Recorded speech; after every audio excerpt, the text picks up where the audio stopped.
It started with an insult. Ferruccio Lamborghini walked into Ferrari's office, not as a businessman, but as a man who built machines, who owned 7 Ferraris, who knew engines. And he had a problem. Every time he pressed the clutch, it felt wrong, too stiff, too fragile. So he went straight to Enzo Ferrari himself and told him how to make his cars better. Ferrari smirked, leaned back in his chair, and with the arrogance of a king, he said, "Lamborghini, the problem isn't my car. The problem is you. You don't know how to drive a Ferrari. Go back to your tractors."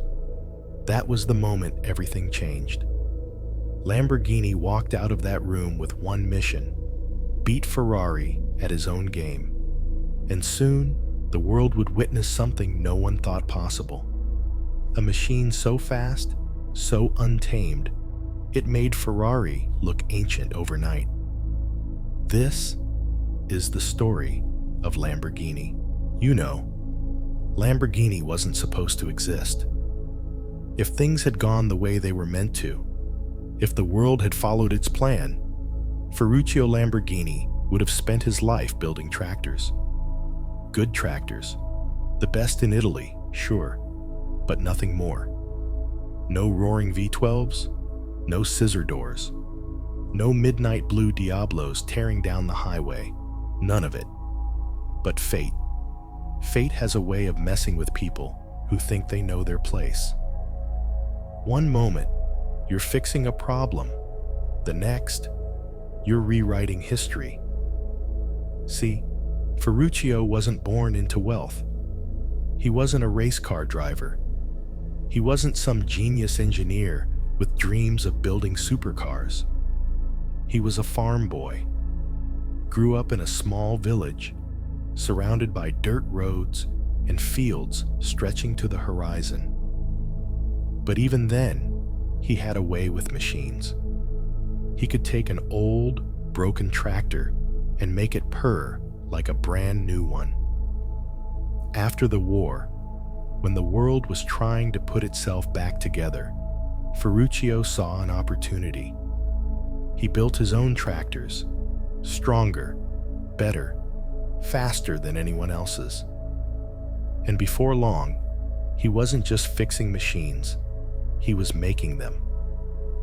But here's the thing about men like Ferruccio. They don't stop. No matter how much they have, no matter how much they build, it's never enough. And once he had conquered tractors, he set his sights on something faster. Ferruccio loved fast cars, not in a casual, Sunday drive kind of way. No, he collected them the way a hunter collects trophies. Maseratis, Jaguars, Mercedes, but most of all, Ferraris. 7 of them sat in his garage, lined up like a personal fleet of Italian war machines. Each one powerful, each one beautiful, each one flawed. See, Ferruccio was a perfectionist, and perfectionists hate flaws. Every time he drove his Ferraris, he noticed something off. The clutch, too weak. The ride, too rough. The reliability, questionable. It drove him mad. So, being the man he was, he took one of his Ferraris apart. Right there, in his workshop, piece by piece, bolt by bolt, until he found the issue. And do you know what he discovered? A tractor part, a clutch, the exact same kind he used in his own machines. Except there was one difference. Ferrari was charging a fortune for it. Ferruccio wasn't just annoyed, he was insulted. Here he was, a man who built machines that worked day and night in the harshest conditions. And yet, the so-called greatest sports car manufacturer in the world was using the same parts? Worse, those parts were failing. So, Ferruccio did what any stubborn, brilliant man would do. He went straight to the source. He marched into Enzo Ferrari's office, not as a fan, not as a customer, but as an equal. And when he sat across from the legend himself, he didn't complain. He didn't ask for anything. He offered advice. And Enzo Ferrari laughed in his face. He waved Ferruccio off like a mosquito, told him, "You stick to tractors, I'll stick to cars." And right there, in that moment, Lamborghini was born. Not in a factory, not on a racetrack, but in that office, with that single insult. Because Ferruccio Lamborghini wasn't a man who took insults lightly, and so he made a decision. If Ferrari wouldn't build the perfect car, he would. And that's where our real story begins. A genius with engines. A man who once worked for Ferrari, but left under bitter circumstances. A man who knows Ferrari's strengths and weaknesses from the inside. Bizzarini speaking, comes the voice on the other end. Ferruccio doesn't introduce himself. He doesn't need to.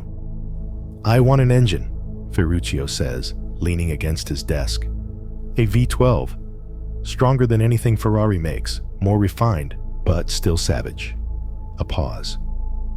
"Who's it for?" Bizzarini asks. Ferruccio smiles.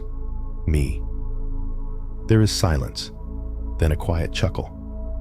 "When do we start?" Ferruccio hangs up. One piece of the puzzle is in place, but an engine alone won't build a car. He needs more. Marcello Gandini, a designer young enough to still have reckless ideas, but sharp enough to bring them to life. His sketches breathe emotion. His lines carve speed out of thin air. If anyone could shape Ferruccio's vision, it was him. Paolo Stanzani and Bob Wallace, engineers with restless minds, obsessed with precision, with the balance between power and control. Wallace, a test driver as much as an engineer, would push the cars past their limits. Stanzani would make sure they survived. Each call is met with surprise, hesitation, but ultimately excitement.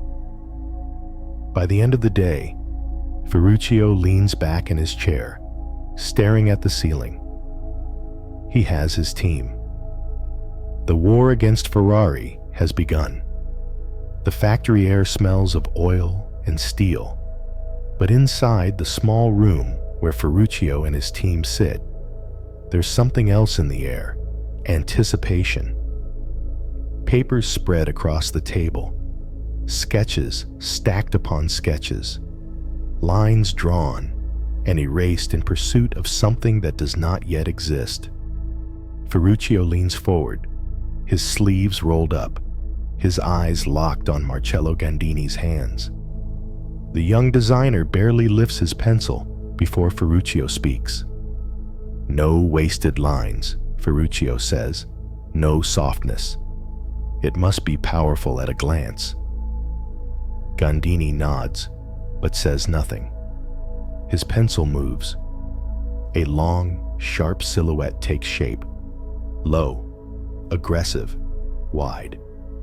It does not look like a Ferrari. It looks like something new. Bob Wallace studies the sketches, arms crossed. He sees problems. The engine placement, the weight distribution. This is a machine that must not only look fast, but feel fast. It must move like a fighter jet on the road. He speaks up. "Mid-engine," he says. Ferruccio exhales sharply. He hates mid-engine cars. Too unpredictable, too delicate for the road. "That's for race cars," he mutters. Wallace leans forward, pointing at the drawing. It's the future. A silence settles in the room. Bizzarini, the man responsible for the engine, smirks slightly but says nothing. He's seen enough battles between engineers and visionaries to know how this plays out. Ferruccio stares at the sketch. The headlights, sharp like a predator's eyes. The rear, sculpted for speed. The doors, normal for now. He doesn't like being wrong, but he likes losing even less. Finally, he exhales, rubbing his temple. "We'll build one." Wallace and Stanzani glance at each other. That's enough. A foot in the door. The first Lamborghini is beginning to breathe. The workshop hums with the sound of turning wrenches and murmured discussions. But at the heart of it all, Bizzarini stands before his creation. The engine rests on its stand, 12 cylinders arranged in a perfect V, its surface gleaming under the dim workshop lights. It is not merely an engine, it is a statement. Ferruccio approaches, hands in his pockets. "Show me," he says. Bizzarini doesn't respond. He simply nods to the mechanic. A switch clicks. The first turn of the starter motor is hesitant, like a beast waking from hibernation. Then it erupts. A roar fills the room, shaking the very air. Sharp, raw, aggressive. Not a hum, not a growl, a battle cry. The engineers exchange glances, but Ferruccio remains still, listening, feeling. Bizzarini smiles slightly. It revs to 9,000 RPM. Ferruccio raises an eyebrow. Too high. Bizzarini frowns. "What?" "This isn't a race car," Ferruccio says, stepping closer, his voice firm. "I told you, it must be refined, civilized, but still brutal. Bring it down to 6,500. The words land like a hammer. Bizzarini is a man who builds engines for war, not elegance. He resists, but Ferruccio doesn't yield. "You build an engine for the road," Ferruccio continues, "or you don't build at all." Bizzarini exhales sharply, but nods. The battle of vision versus engineering has begun. Outside, Marcello Gandini and Paolo Stanzani work on refining the shape. Inside, Bizzarini refines the heart. The first Lamborghini is taking its final form. Bizzarini turns away, muttering under his breath. But Ferruccio doesn't care. The engine will be corrected. Now, the body must match its power. Outside the workshop, Gandini and Stanzani stand over a full-scale drawing spread across a work table. Long, low, impossibly sleek. The pencil strokes capture something no Ferrari has ever dared to be. A car, sculpted like a weapon. Ferruccio steps up beside them, hands still in his pockets. He studies the lines but says nothing. This is the moment where imagination must become steel and aluminum. Gandini points to the front end. Sharp nose, wide stance. It sits on the ground like a hunting cat. Stanzani taps the rear. Mid-engine weight balance, stability at speed. Ferruccio's eyes move across the page, tracing every curve, every edge. The doors. "Normal hinges?" he asks. Gandini hesitates, but Ferruccio already knows the answer. "Not for this car," Gandini says. Ferruccio looks at him, waiting. "A car this wild," Gandini continues, "should have doors that make people stop and stare." The workshop hums around them, but for a moment, Ferruccio sees it. A Lamborghini, unlike anything before it. He nods, slow but sure. The first scissor doors are about to be born. Gandini leans over the table, sketching quickly. The pencil glides across the paper, carving out something unheard of. A door that doesn't swing out, but rises. Ferruccio watches in silence. He has seen thousands of doors in his life, but none like this. A door that moves with the drama, of a machine transforming. A door that doesn't invite you in, but demands attention. "This will never work," Stanzani mutters, shaking his head. "Too complicated, too fragile." But Gandini's hand keeps moving. The hinges, the pivot points, it's all there in his mind, forming as if the car itself is whispering the answer to him. Ferruccio exhales slowly, thinking, a bold idea, but is it too bold? Bizzarini steps in, still fuming from the argument about the engine. He glances at the sketches and scoffs. Ridiculous. Ferruccio's eyes narrow. "Too many moving parts," Bizzarini continues. "Too expensive. The first strong wind, and it'll snap like a twig." Gandini sets the pencil down. The challenge has been thrown. "Then we make it stronger," he says simply. The words hang in the air. Ferruccio steps forward, placing his hand over the drawing. This is it. The thing that will set Lamborghini apart forever. "Build it," he says. Gandini smiles. Stanzani sighs. Bizzarini shakes his head, but deep down, even he knows. This car will be unlike anything the world has ever seen. The scissor doors will rise, cutting through the air like blades. A Lamborghini is being born, but the birth of something new is never easy. Ideas on paper mean nothing until they become steel, aluminum, and sweat. The workshop becomes a battlefield of trial and error. The first prototype is clumsy, too heavy, too stiff. The hinges groan under the weight. A door that won't open is worse than one that never existed. Gandini folds his arms, staring at the failed attempt. Stanzani shakes his head. Ferruccio stays silent. "Too complex," Bizzarini mutters again, leaning against a workbench.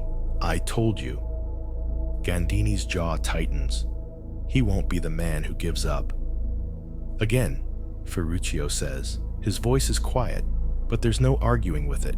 So they refine, they rebuild, they shave off weight, adjust the balance. Every failure teaches them something new. The second prototype rises smoother, but the locking mechanism is weak. The door sags when fully open, the hinges straining. Not perfect, but better. More changes. More nights without sleep. More sparks flying as metal meets metal. Determination shaping reality. Until one day, the doors move like they were always meant to. A single motion, upward, effortless, like the wings of a machine shaking off gravity.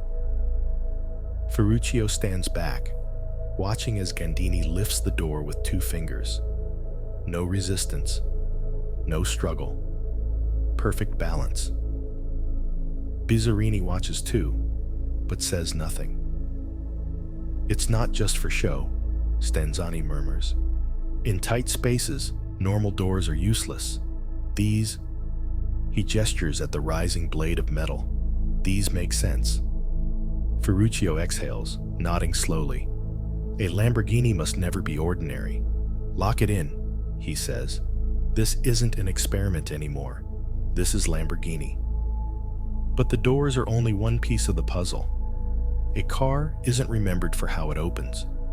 It's remembered for how it moves, how it sounds, how it feels.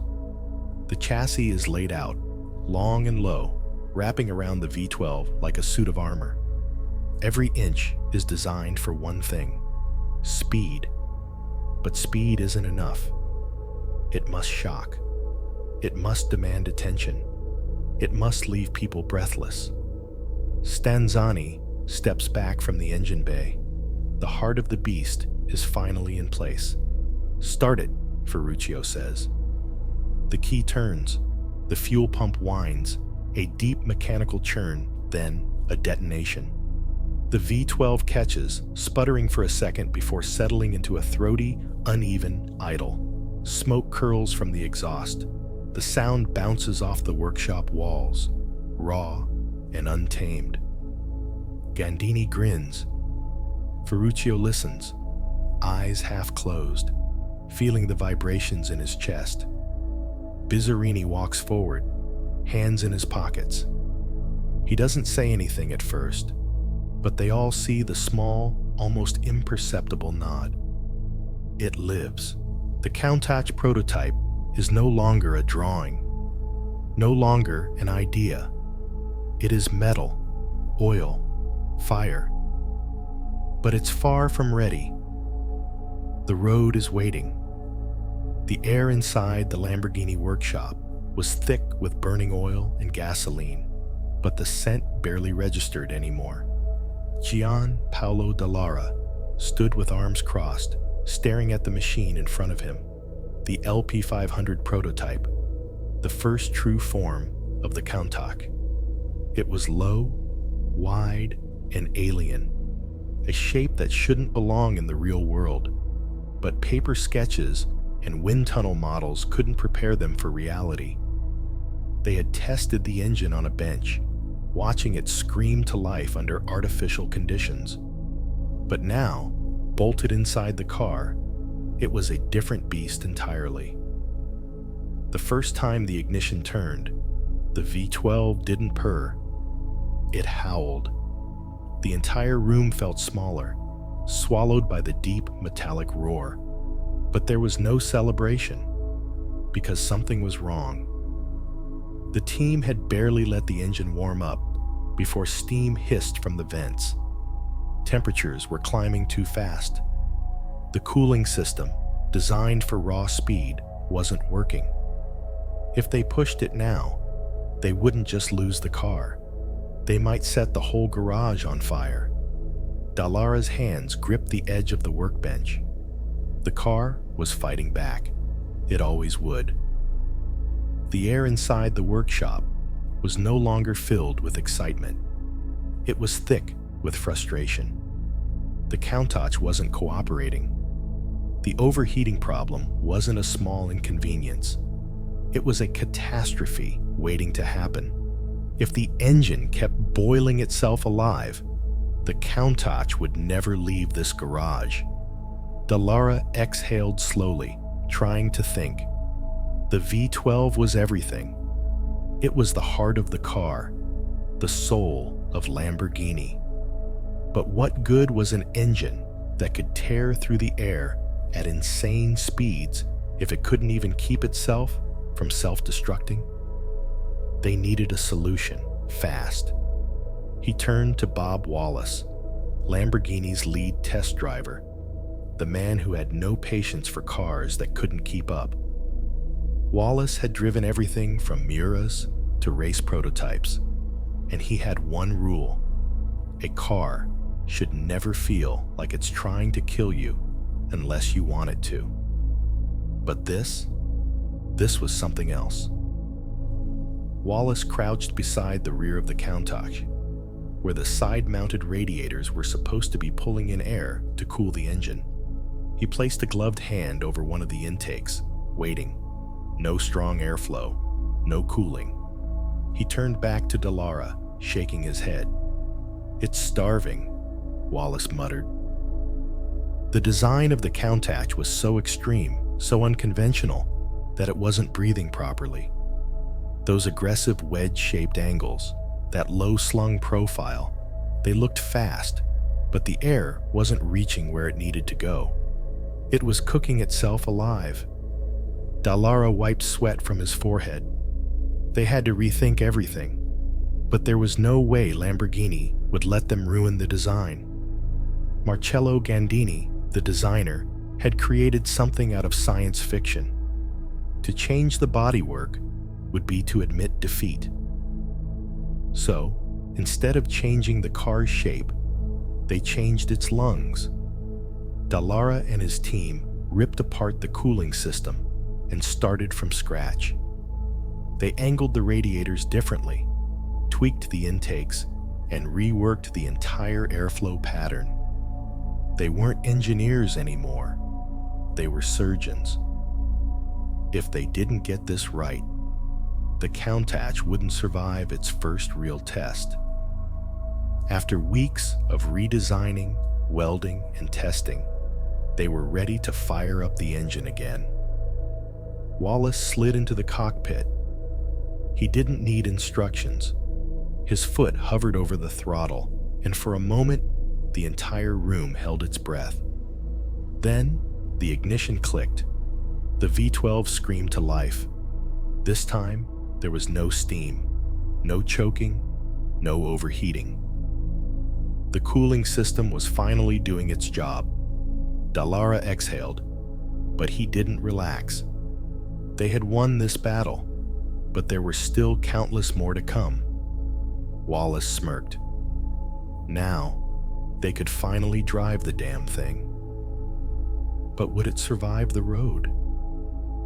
The garage doors groaned open, flooding the dimly lit workshop with harsh daylight. The Countach sat at the edge of the shadows, its angular body gleaming under the sun, looking as if it had no place in the real world. Bob Wallace pulled on his leather gloves, flexing his fingers as he walked toward the machine. This was it. The Countach had fought them every step of the way, but now it was time to fight back. As Wallace slid into the cockpit, he was met with pure intimidation. The windshield was so raked back, it felt like sitting inside a jet fighter. The pedals were narrowly spaced, pushed so far to the right that it felt unnatural. But the worst part? The visibility. The Countach's design wasn't made for comfort. It was made for speed, aggression, and spectacle. The side windows were tiny slits. The rear window was barely usable, and the cabin felt claustrophobic, like being strapped into a missile. Wallace tightened his grip on the wheel. No more waiting. His foot slammed onto the clutch. The gear lever clicked into first, and with a deep breath, he unleashed the monster, a machine with no patience. The moment the Countach rolled onto the pavement, it became clear how different this car was. It didn't ease into motion like a normal road car. It jerked, twitched, and fought with every inch of its being. Wallace knew this wasn't a machine that would forgive mistakes. Every shift had to be perfect. Every movement had to be intentional. The V12 behind him wasn't calm or restrained. It was a barely caged animal, screaming through the gears. The road ahead stretched open, and Wallace didn't hesitate. He buried the throttle. The V12 roared like a living thing, and the Countach launched forward with terrifying force. The acceleration was ferocious, violent. Unlike the Miura, which had a certain elegance to its speed, the Countach was raw aggression on wheels. The steering wheel vibrated in his hands. The road imperfections hammered through the stiff suspension, and every fiber of the car seemed to be warning him, "If you can't handle me, get out." But Wallace lived for this. The speedometer climbed past 150 km/h, and that's when it happened. A slight movement, a subtle shift in weight. Then suddenly, the front end went light. Wallace felt it instantly. The steering became floaty, disconnected. The car was lifting at high speed. His heart slammed against his ribs. He eased off the throttle, hands gripping the wheel tighter. The nose settled back down, but the message was clear. At extreme speeds, the Countach wanted to take flight. Wallace slowed the car, pulling back toward the garage. This was serious. Dallara was already waiting, arms crossed. He had seen it too. No words needed to be spoken. They had won the battle against overheating, but now they had to stop the Countach from becoming airborne. Wallace shut off the engine and climbed out. The heat from the V12 rolled over him in waves. But that wasn't what made his pulse race. The Countach wasn't safe at high speeds. Dallara walked up, eyes locked onto the car. He didn't need to ask what went wrong. He had seen the front end lift off the ground. Wallace pulled off his gloves. "It wants to fly." Dallara nodded. The problem was obvious, but the solution? That was another story. The Countach had been designed for shock, for drama, for speed, but at extreme speeds, the shape of the car was allowing air to get underneath, lifting the front wheels off the ground. If that happened at the wrong moment, the driver could lose control completely. That couldn't happen. Not on a Lamborghini.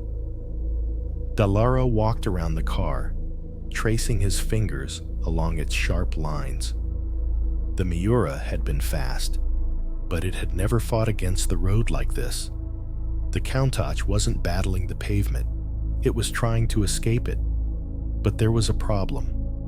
The shape of the car was already finished. Gandini's design was untouchable. Lamborghini had promised something radical, and changing it now, it wasn't an option. Wallace folded his arms. "We need downforce." Dallara exhaled. He already knew. The car needed something to push it down onto the road, to counteract the air lifting the front wheels. But how could they do that without ruining the design?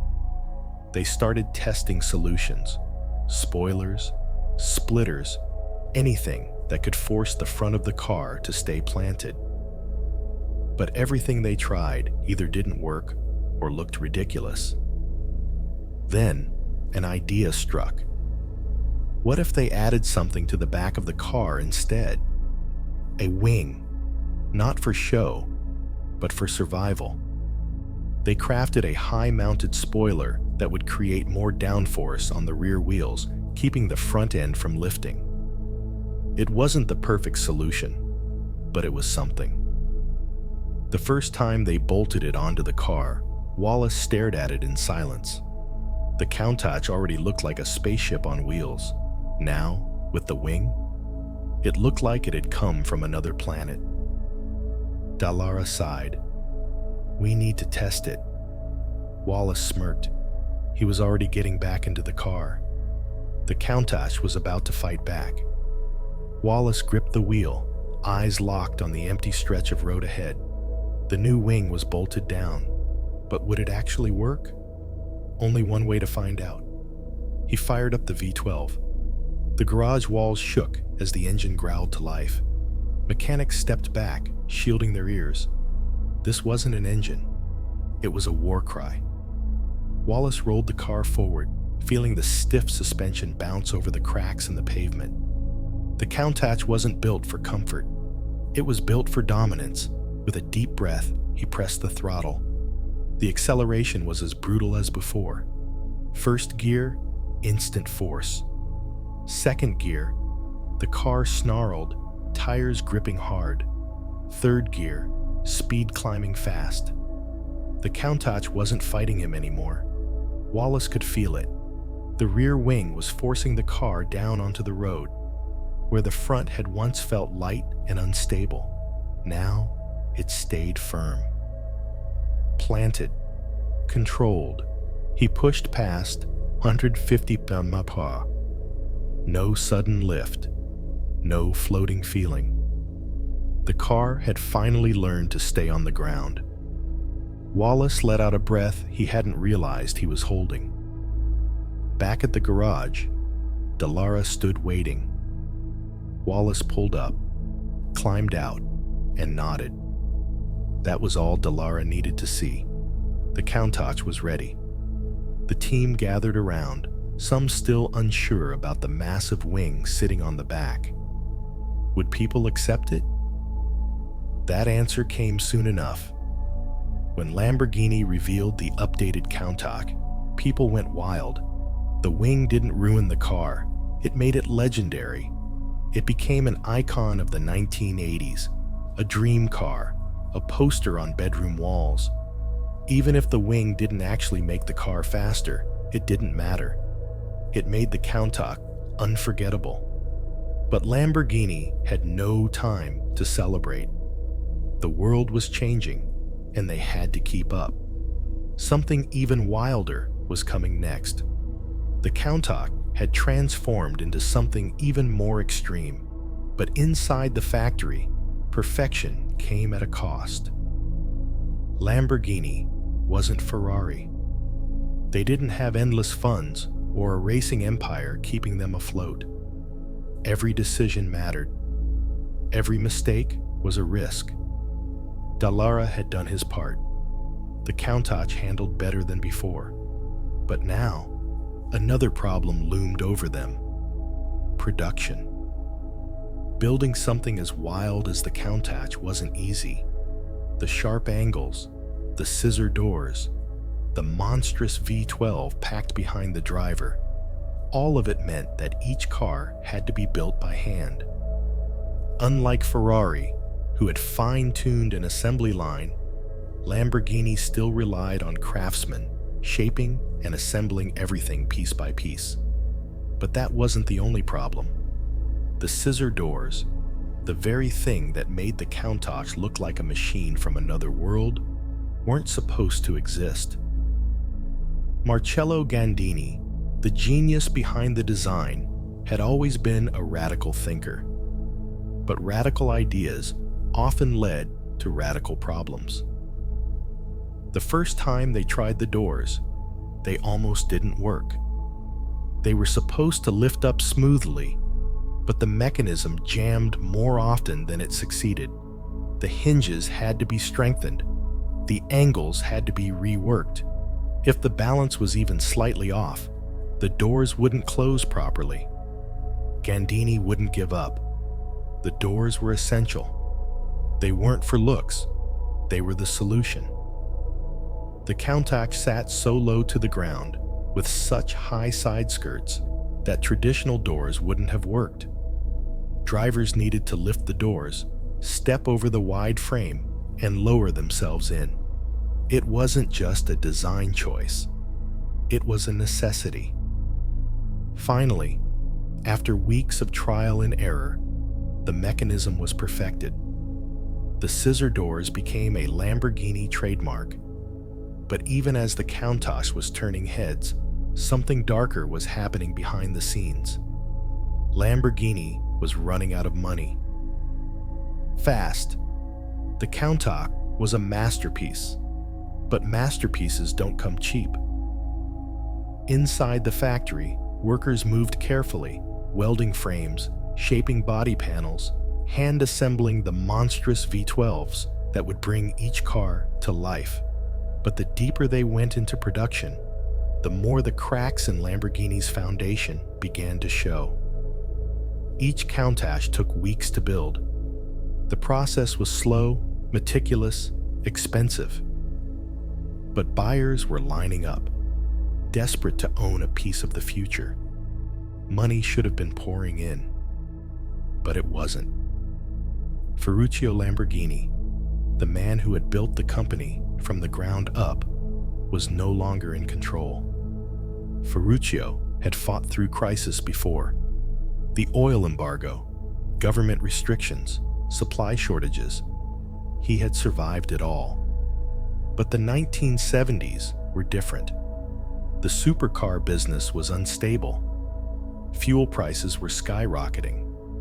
Governments were cracking down on gas-guzzling monsters like the Countach. Lamborghini's tractors, once the foundation of his fortune, were also struggling. He had seen enough. In 1974, Ferruccio walked away. He sold his shares, left the company, and disappeared into the countryside, retreating to his vineyards, where the sound of roaring V12s was replaced with the quiet hum of farm life. The man who started it all was gone. Lamborghini was no longer his. Without Ferruccio, Lamborghini fell into the hands of new owners. First a Swiss businessman, then a group of investors who had no idea how to run a supercar company. The Countach kept selling, but the factory was struggling. Money wasn't coming in fast enough. Suppliers weren't getting paid on time. Some workers even went months without pay. Yet somehow, they kept building cars. They weren't just making a living. They were protecting something bigger than themselves. Every Countach that rolled out of the factory wasn't just another car. It was proof that Lamborghini was still alive. But survival wasn't enough. Lamborghini couldn't keep limping forward forever. Something had to change. And soon, it would. But not before the company faced its darkest hour. Inside Lamborghini's factory, the smell of oil and metal hung in the air, but something heavier lingered beneath it. Uncertainty.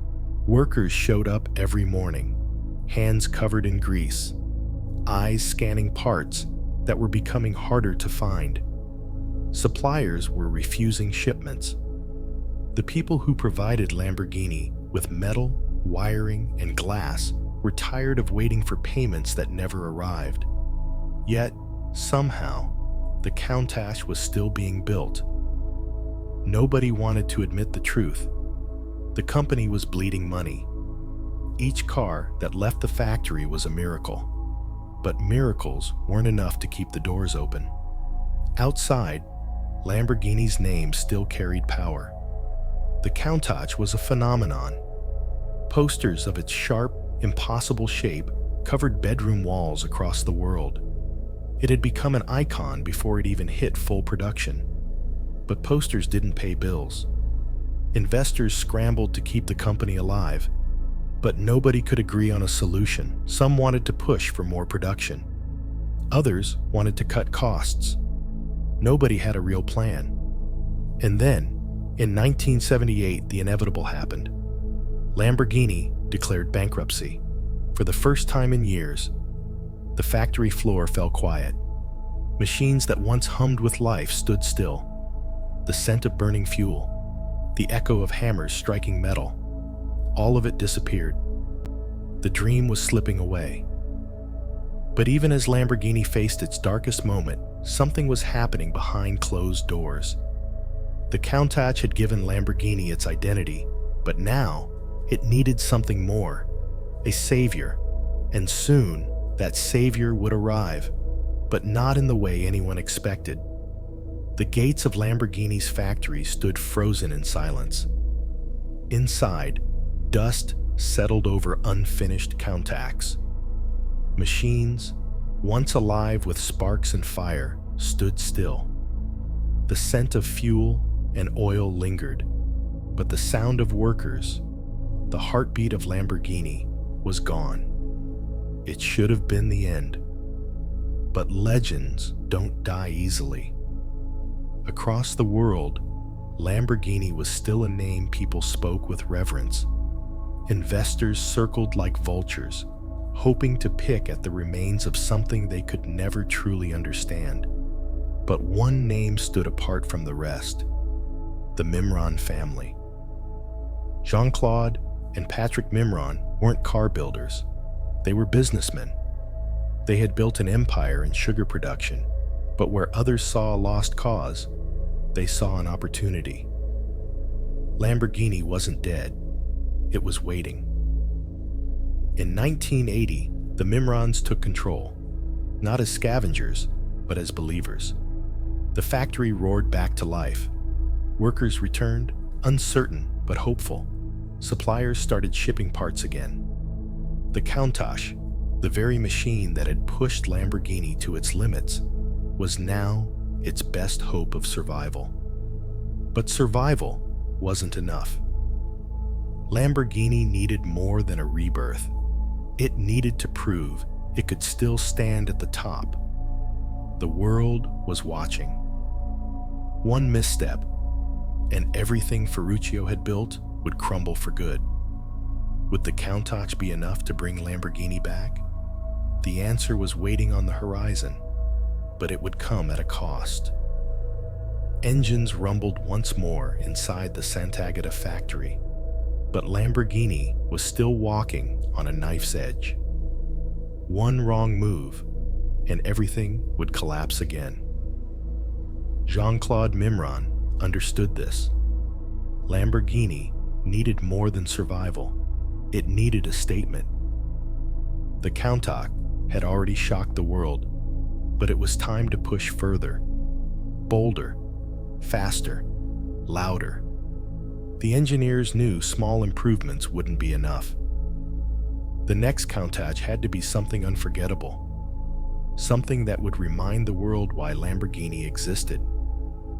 Beneath the low, aggressive body, a 5.0-liter V12 now breathed fire.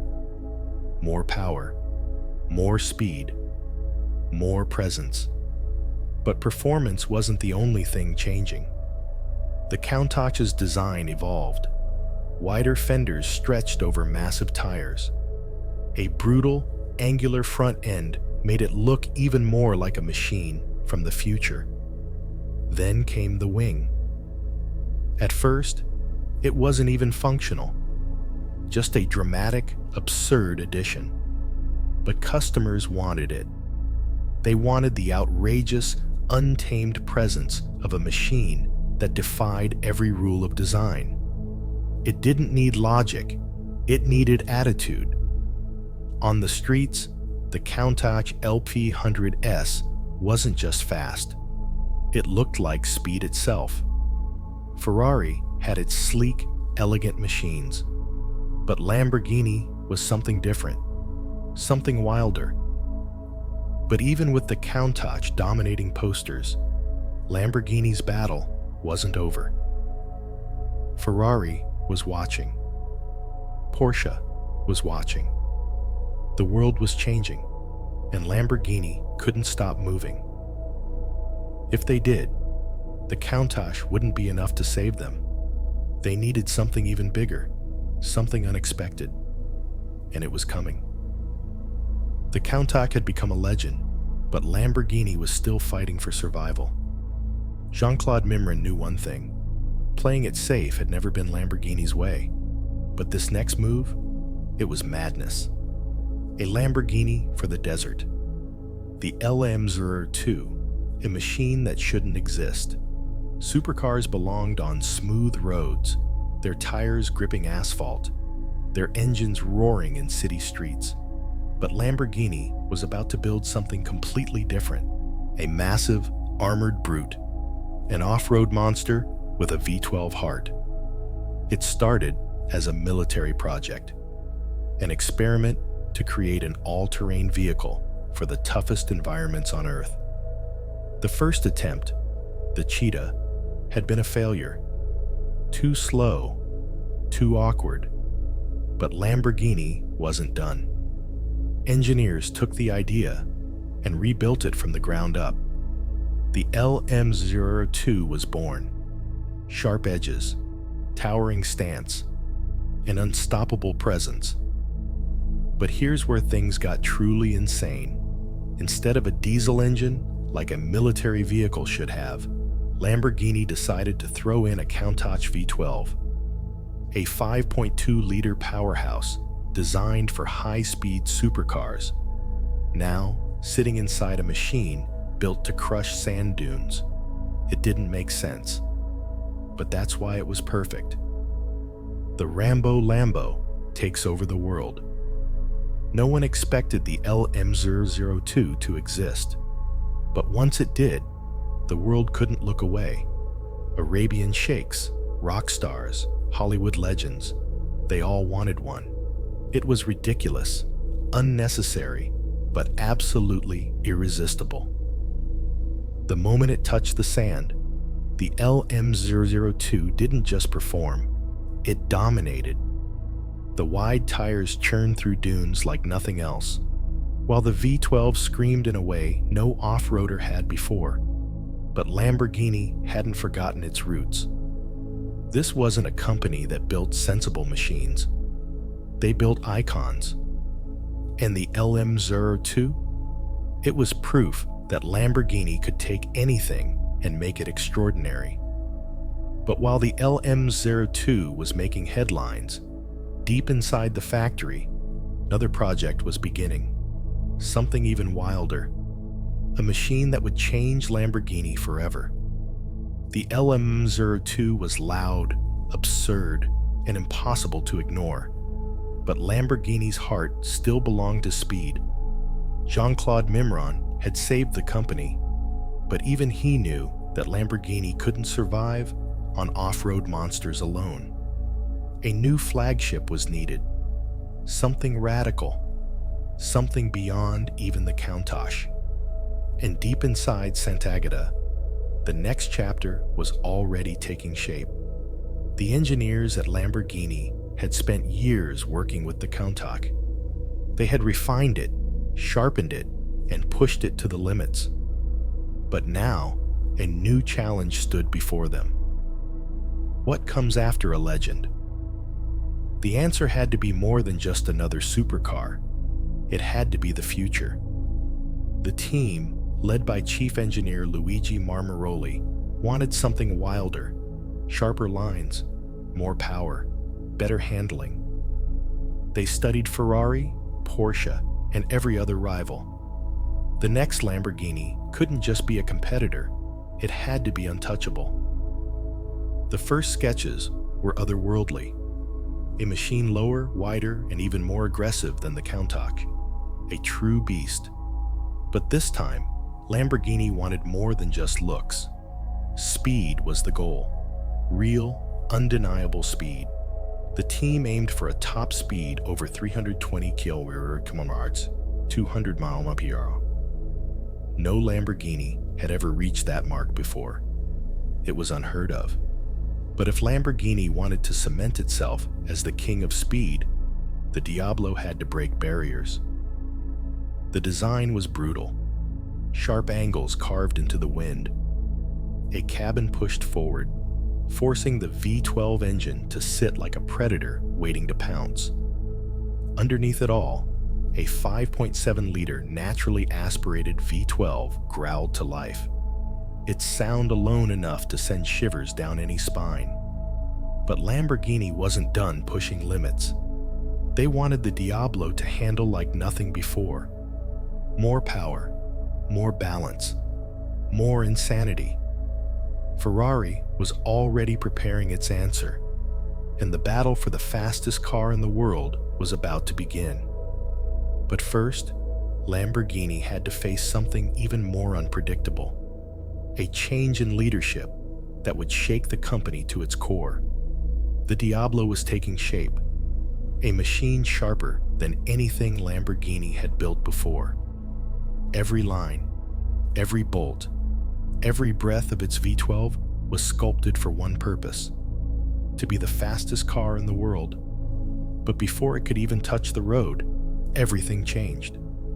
Jean-Claude Mimran had done what no one thought possible. He had saved Lamborghini. Under his watch, the company had gone from near collapse to standing at the edge of greatness. But he knew his time was up. Lamborghini had grown beyond him. To reach the next level, it needed something more: a buyer. Someone powerful enough to fund the Diablo's final stretch and take Lamborghini into the future. And so, the keys to the kingdom were passed. 1987. Chrysler steps in. The deal sent shockwaves through Lamborghini's home in Sant'Agata. An American giant now owned Italy's most rebellious supercar maker. The contrast couldn't have been more extreme. In Detroit, Chrysler was a company of engineers in polished offices, designing sedans and minivans. In Sant'Agata, Lamborghini was something else entirely. Loud, raw, untamed. Would Chrysler understand? Would they let Lamborghini be Lamborghini? At first, things seemed hopeful. They brought money, structure, resources. Lamborghini had never seen this level of investment before. But soon, the tension began to rise. The engineers weren't used to this new level of oversight. Chrysler wanted more control, more predictability. Lamborghini wasn't about predictability. It was about chaos, emotion, and raw mechanical power. But for now, there was no time to fight. The Diablo had to be finished, and under Chrysler's watchful eye, Lamborghini pushed harder than ever. The car had to be faster, wilder, a statement to the world. Because somewhere in Italy, Ferrari was watching, and they had their own monster waiting in the shadows. The factory was alive in a way it hadn't been in years. Engines roared, sparks danced in the air as metal was shaped, welded, and transformed. The Diablo was no longer just a sketch or a prototype. It was breathing, evolving. Outside, rain battered the windows of Sant'Agata. Dark clouds hung low, pressing against the horizon, as if the sky itself was waiting for what came next. Inside, the pressure was heavier. Engineers moved fast, voices sharp, decisions final. The deadline was closing in. Chrysler was watching. Ferrari was waiting. The world was expecting something untouchable. The Diablo had to be perfect. Everything revolved around its 5.7-liter V12, a heart forged in fury, capable of unleashing over 485 horsepower. It wasn't enough for it to be powerful. It had to be controlled. But how do you tame something bred for chaos? Every test pushed it further. Wheels screeched against the pavement as prototypes tore down test tracks, their rear ends twitching under brutal acceleration. Drivers fought to keep them steady, adjusting, refining, pushing the limits of what Lamborghini could build. But there was a problem. Even with all its power, all its speed, something felt missing. The Diablo needed an edge, a way to make Ferrari nervous before it ever hit the road. The engineers knew the answer. Lamborghini had always been about power, but what if this time it was also about control? A new idea took shape, something Lamborghini had never done before: all-wheel drive.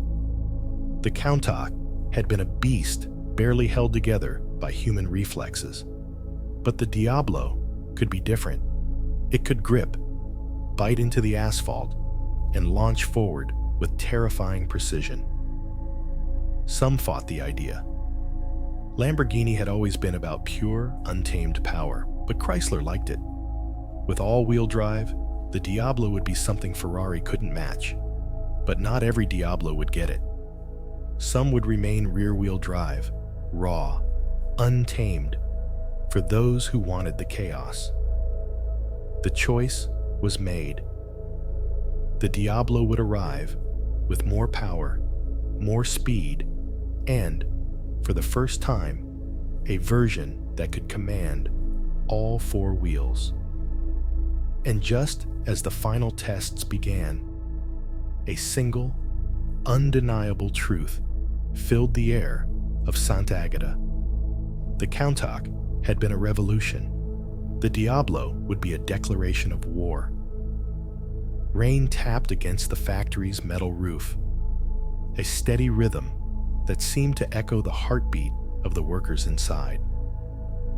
Engines roared, metal clanged, and beneath it all, a tension thick enough to cut with a knife. In the corner of the garage, a group huddled around the Diablo's engine bay. Steam curled up as they fine-tuned the beast within. Luigi Marmaroli wiped his greasy hands on a rag, eyes flicking toward the clock. Time was running out. He turned to one of the younger engineers. "Check the airflow again," he snapped, voice tight. "We can't have another overheating incident." The young man nodded, disappearing beneath the hood. Marmaroli paced, his mind racing faster than the car ever could. Nearby, Bob Wallace leaned against a toolbox, arms crossed, eyes studying the Diablo's sleek lines. He smirked. "Do you think this one's going to stay on the ground?" he asked, voice dripping with sarcasm. Marmaroli shot him a glance, half amused, half irritated. "Not if you're the one driving it." Wallace chuckled, pushing himself off the toolbox and strolling over. He placed a hand on the Diablo's roof, feeling the cool metal beneath his fingers. "You know, it's different this time." "How so?" Marmaroli asked, though he already knew the answer. "Control," Wallace said softly, almost to himself.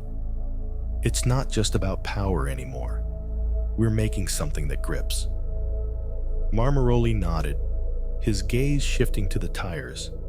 Massive, sticky, ready to bite into the pavement. All-wheel drive changes everything. "Ferrari won't see it coming," Wallace murmured, a grin spreading across his face.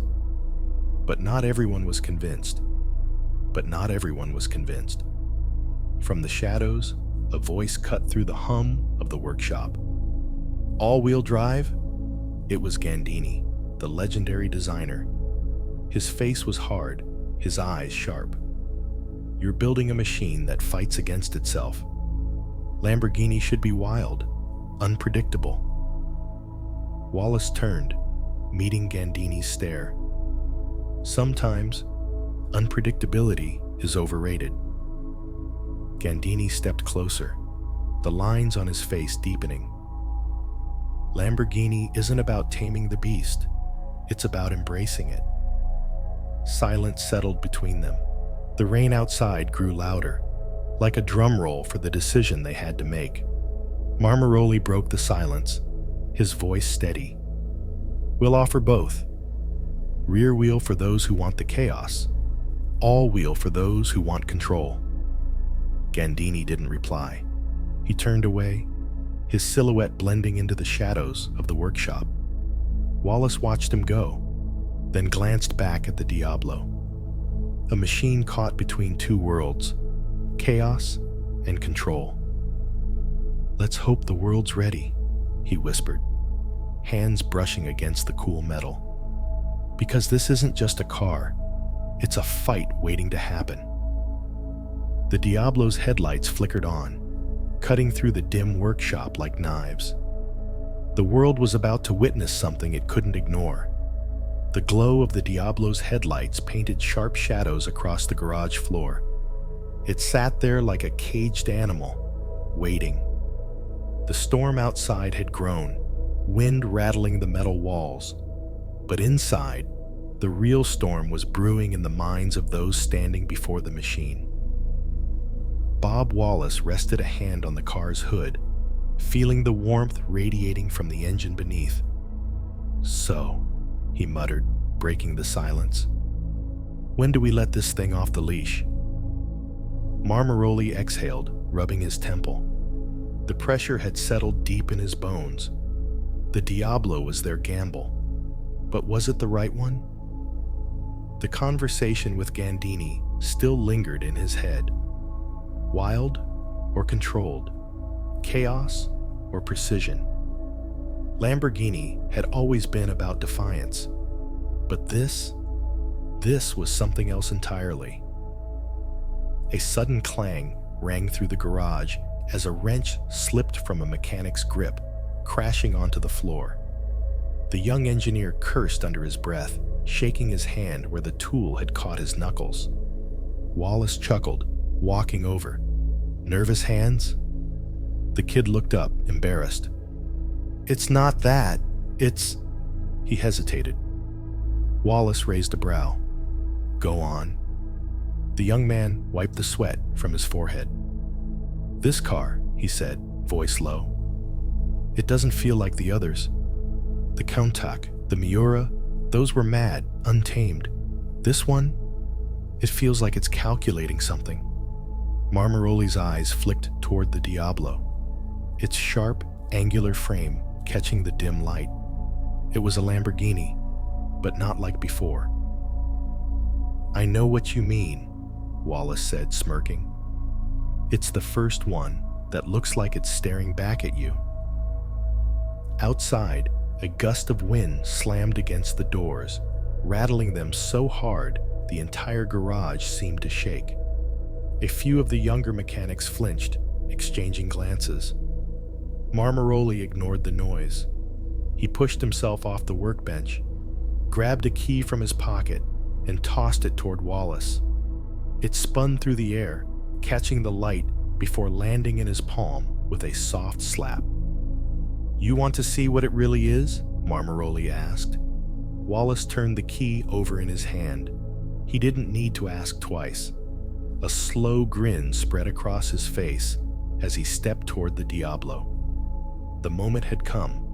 No more theory, no more debate. Only the road would tell the truth. Wallace swung open the scissor door, its hinges whispering like a secret being told. He slid into the cockpit, fingers tracing over the ignition. Outside, the storm raged. Inside, the fire was about to be unleashed. Wallace sat in the Diablo's cockpit, letting his fingers hover over the ignition switch. He could hear the wind howling outside, rattling the roof of the garage. But inside the car, everything felt still, like the air before a lightning strike. Marmaroli and the others stood a few feet away, their faces barely visible in the dim light. No one spoke. They were waiting for the moment that would define everything. A deep breath. The click of the key turning. For half a second, nothing happened. Then, a sharp, metallic whir. A deep, mechanical growl. The Diablo's V12 stirred to life, its cylinders firing in a brutal, thunderous rhythm that filled the garage like an avalanche. The walls shook. Tools hanging from racks trembled. It wasn't noise. It was a presence. Wallace's lips curled into a smirk as he gave the throttle a gentle prod. The engine barked back, an impatient beast demanding more. Marmaroli stepped closer, raising his voice over the sound. "Take it easy." Wallace didn't respond, not with words. Instead, he reached for first gear, gripping the stiff metal shifter, and with a precise motion, he slotted it into place. The Diablo crawled forward, rolling past the garage doors, its headlights slicing through the rain. The water on the asphalt shimmered, reflecting the car's sleek, wedge-shaped silhouette. A deep inhale, a slow exhale. Wallace pressed the gas. The Diablo lunged forward, not accelerating, leaping. The tires fought for grip, water spraying up in violent streaks. The engine roared, its howl carving through the storm like a blade through silk. Wallace felt everything: the weight, the power, the nervous energy in the chassis. It wasn't like the Countach. It wasn't like the Miura. It was sharper, more precise. A predator that had learned how to hunt. The road ahead curved into darkness, vanishing beyond the reach of the headlights. Wallace tightened his grip on the wheel, his pulse syncing with the rhythm of the V12.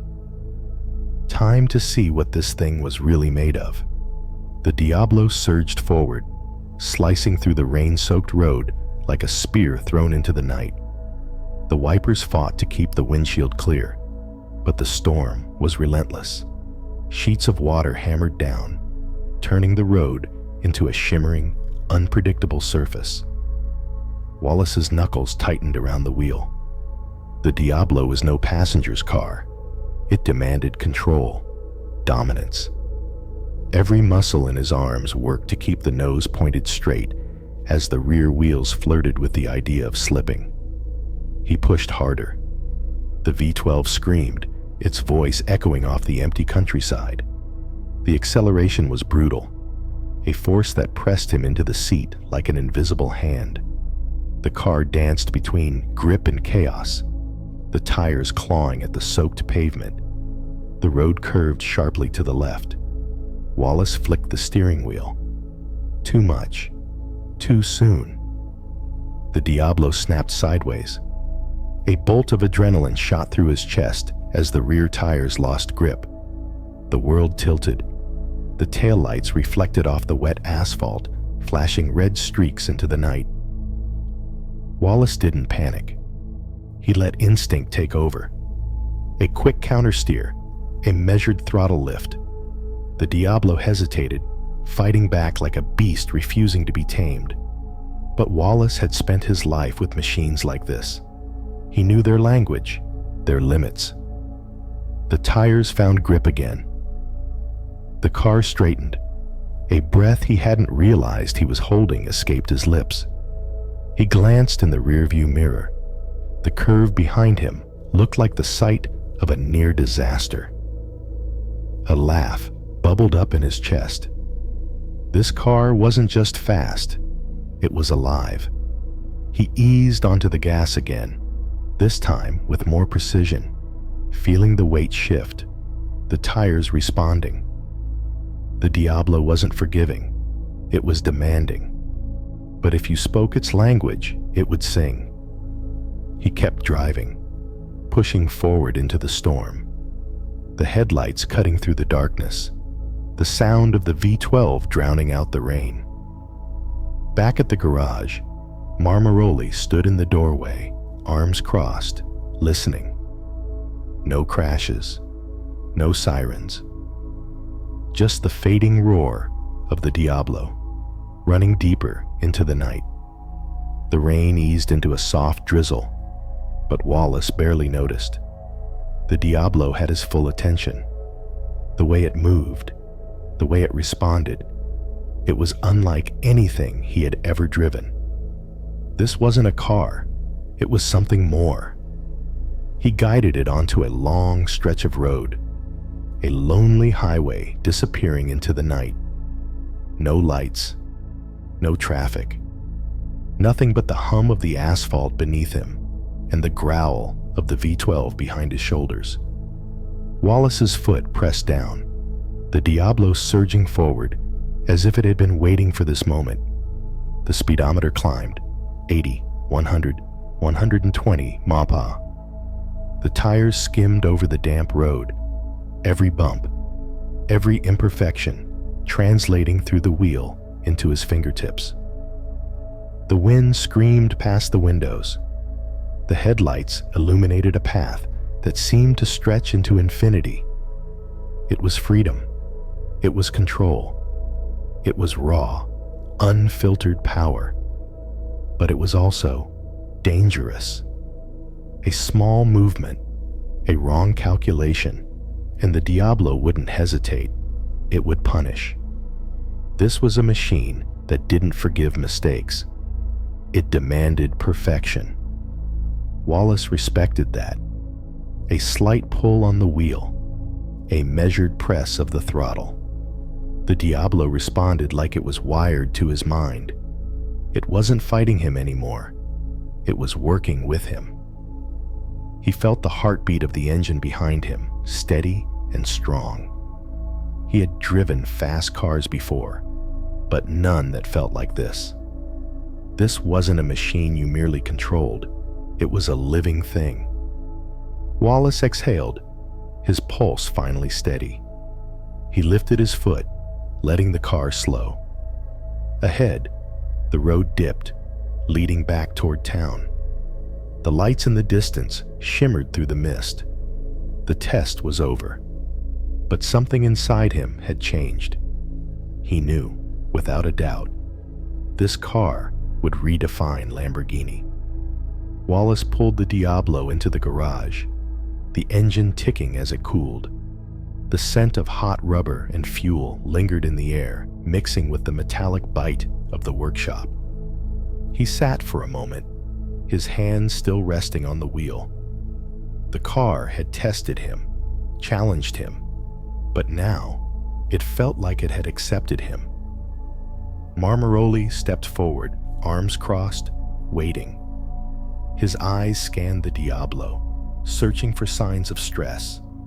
Overheated brakes, worn tires, any scar from its battle with the road. But the machine sat there, unshaken, its wedge-shaped silhouette still radiating menace. Wallace finally spoke, his voice low, steady. "This thing is insane." A smirk tugged at Marmaroli's lips. That was exactly what they wanted to hear. The engineers gathered, notebooks in hand, waiting for feedback. Wallace leaned forward, resting his elbows on his knees. "It's fast. Too fast for most people. The throttle? It's violent. The steering? Heavy, but precise. You drive this car, you don't relax. You fight it." He exhaled, shaking his head. "But when you get it right..." He glanced back at the Diablo, as if it could hear him.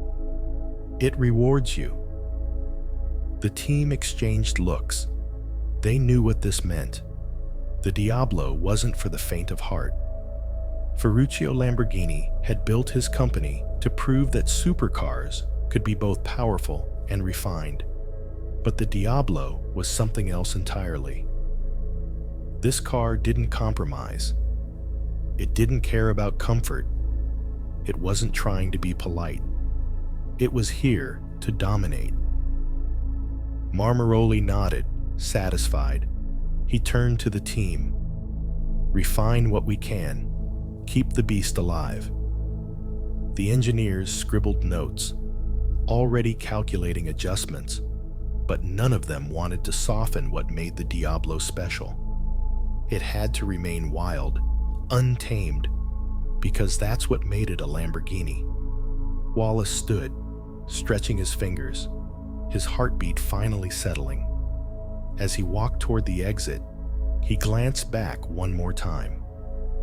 The Diablo sat under the lights, still, silent, but somehow waiting. Tomorrow, it would go into full production. Soon, the world would know what Lamborghini had created.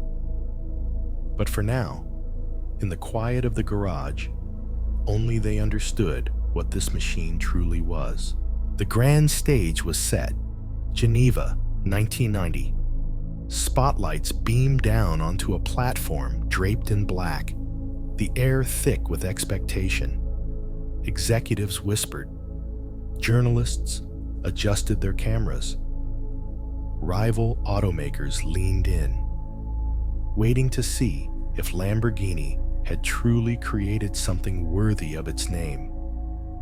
Behind the curtain, the Diablo waited, hidden for just a few moments longer. The team stood nearby, hands clasped, breaths held. This was the moment. Years of engineering, testing, and sleepless nights had led here. A deep breath. Marmaroli gave the signal. The black cover peeled away. Gasps rippled through the crowd. There it was, low, sharp, impossibly aggressive. The Diablo's wedge shape sliced through the air, even at a standstill. Its pop-up headlights gleamed under the showroom lights. The doors remained closed for now, but everyone knew what lay beneath. 485 horsepower, a 5.7-liter V12, and a top speed of over 200 mph. Silence, but only for a moment. Then came the explosion, shutters clicking, voices rising, reporters pushing forward. Some murmured about the Countach's successor. Others called it a fighter jet on wheels. One journalist stood frozen, notebook in hand, staring at the Diablo like it might bite him. "This thing looks dangerous." Marmaroli, standing nearby, only smiled, because that's exactly what it was. The murmurs swelled into a roar. Flashbulbs pulsed like lightning, illuminating its razor-sharp silhouette. Lamborghini executives stood tall, watching as the world processed what they had unleashed. Across the room, rival engineers from Ferrari and Porsche whispered among themselves, their eyes scanning every inch of the Diablo's sculpted body. They weren't admiring, It was something else. Calculation. Concern. A quiet acknowledgement that this car had changed the game. Someone in the crowd asked the question everyone was thinking. "What's the top speed?" A brief silence. Then a Lamborghini representative stepped forward. He didn't need to raise his voice. The room was already listening. 325 kilometers per hour. Gasps. Raised eyebrows. Scribbling pens. Over 200 miles per hour. It made the Diablo the fastest production car in the world. Faster than Ferrari's latest. Faster than Porsche's best. Somewhere in the back, a Ferrari executive exhaled slowly, tapping a nervous rhythm against his notebook. Lamborghini had done it, but speed wasn't everything. What did it feel like to drive? Was it just raw power, or was there something more? The answer would come soon. Journalists would get their turn behind the wheel. The world would see if the Diablo was more than just numbers. For now, the beast sat still, its glossy yellow paint shimmering under the showroom lights. But everyone knew it was waiting to be unleashed. The test drives were arranged in the foothills of Spain, where the roads twisted like a coiled serpent and the asphalt shimmered under the Mediterranean sun. It was the perfect battleground. A row of Diablo prototypes stood waiting, their engines ticking softly in the morning heat. Test drivers adjusted their gloves. Journalists exchanged nervous glances. Some had experience with the Countach, but this was different. The numbers didn't lie. This was the fastest production car on Earth. The first driver settled into the cockpit. The door clicked shut, sealing him inside. A turn of the key, and the engine came to life. A deep, throaty growl, rough and untamed. Clutch in, first gear, a breath, then throttle. The Diablo surged forward with a ferocity that sent a shock through his spine. The acceleration was relentless, the V12 bellowing behind his head. Each shift slammed into place with precision, and as the road opened up, the speed climbed. 100 km/h, 150, 200. But power alone wasn't what set the Diablo apart. The real shock came in the corners. The Countach had been brutal, fast but unforgiving. Miss a shift, and it would bite. Push too hard, and it would punish. The Diablo? It had all the madness of its predecessor, but now there was control.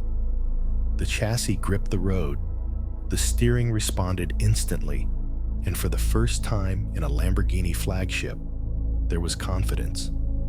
It was still wild, still raw, still dangerous. But for those who could tame it, the Diablo didn't fight against the driver. It fought with them.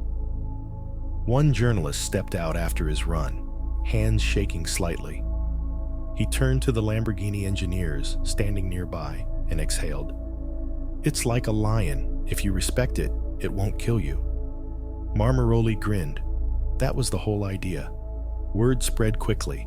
Magazine covers, newspaper headlines, TV specials, all showcasing the Diablo's aggressive lines, its impossible speed, its roar like a chained beast. For a company once teetering on the edge of collapse, this was a resurrection. Lamborghini dealerships were swarmed. Prospective buyers stood shoulder to shoulder, waiting for a chance to sit in the driver's seat, to feel the grip of the leather wheel beneath their fingers, to hear the V12's menacing idol in person. The waiting list stretched into months, then years. Celebrities flocked to own one. Musicians, actors, business moguls. Each Diablo was a statement, a badge of defiance worn proudly in a world of conformity.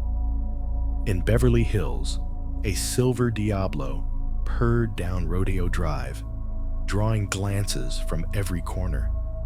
Shoppers paused mid-stride, Conversations faltered, and even the constant hum of the city seemed to quiet in its presence. But it wasn't only the wealthy and famous who were affected. Teenagers plastered posters of the Diablo on their bedroom walls, their dreams fueled by the fantasy of one day holding that wheel themselves. One young boy, standing outside a dealership, pressed his face against the glass, eyes wide as the showroom lights danced over the Diablo's sharp edges. "One day," he whispered to himself, "one day, that'll be me." It was more than a car. It was a dream, a symbol of what could happen when rules were broken, when risks were taken. But while the Diablo was tearing down roads and shattering expectations, in the shadows, the automotive world was shifting. New competitors, new technologies, new challenges.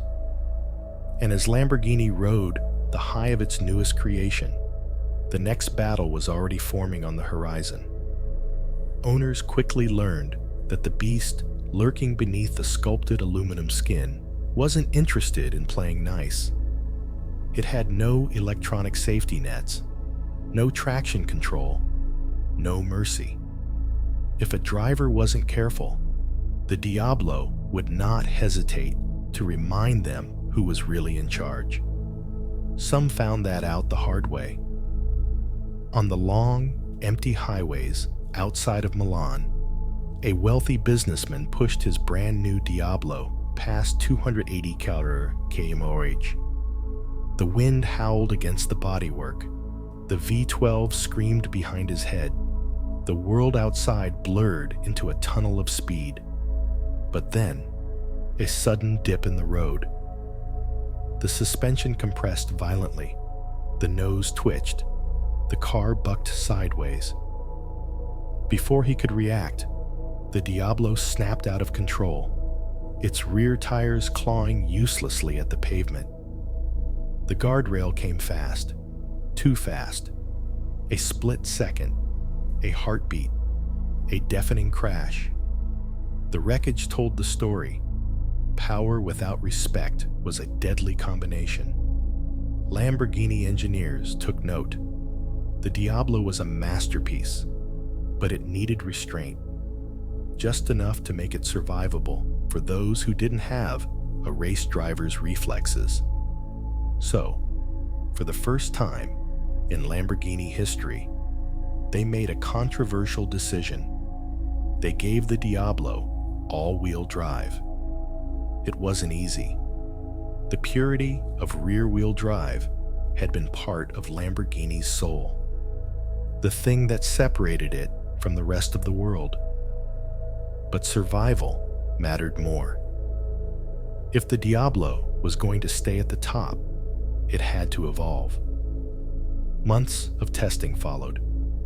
Engineers took prototypes to the frozen lakes of Sweden, their breath curling in the freezing air as they watched the Diablo drift across sheets of ice, its tires struggling to find grip.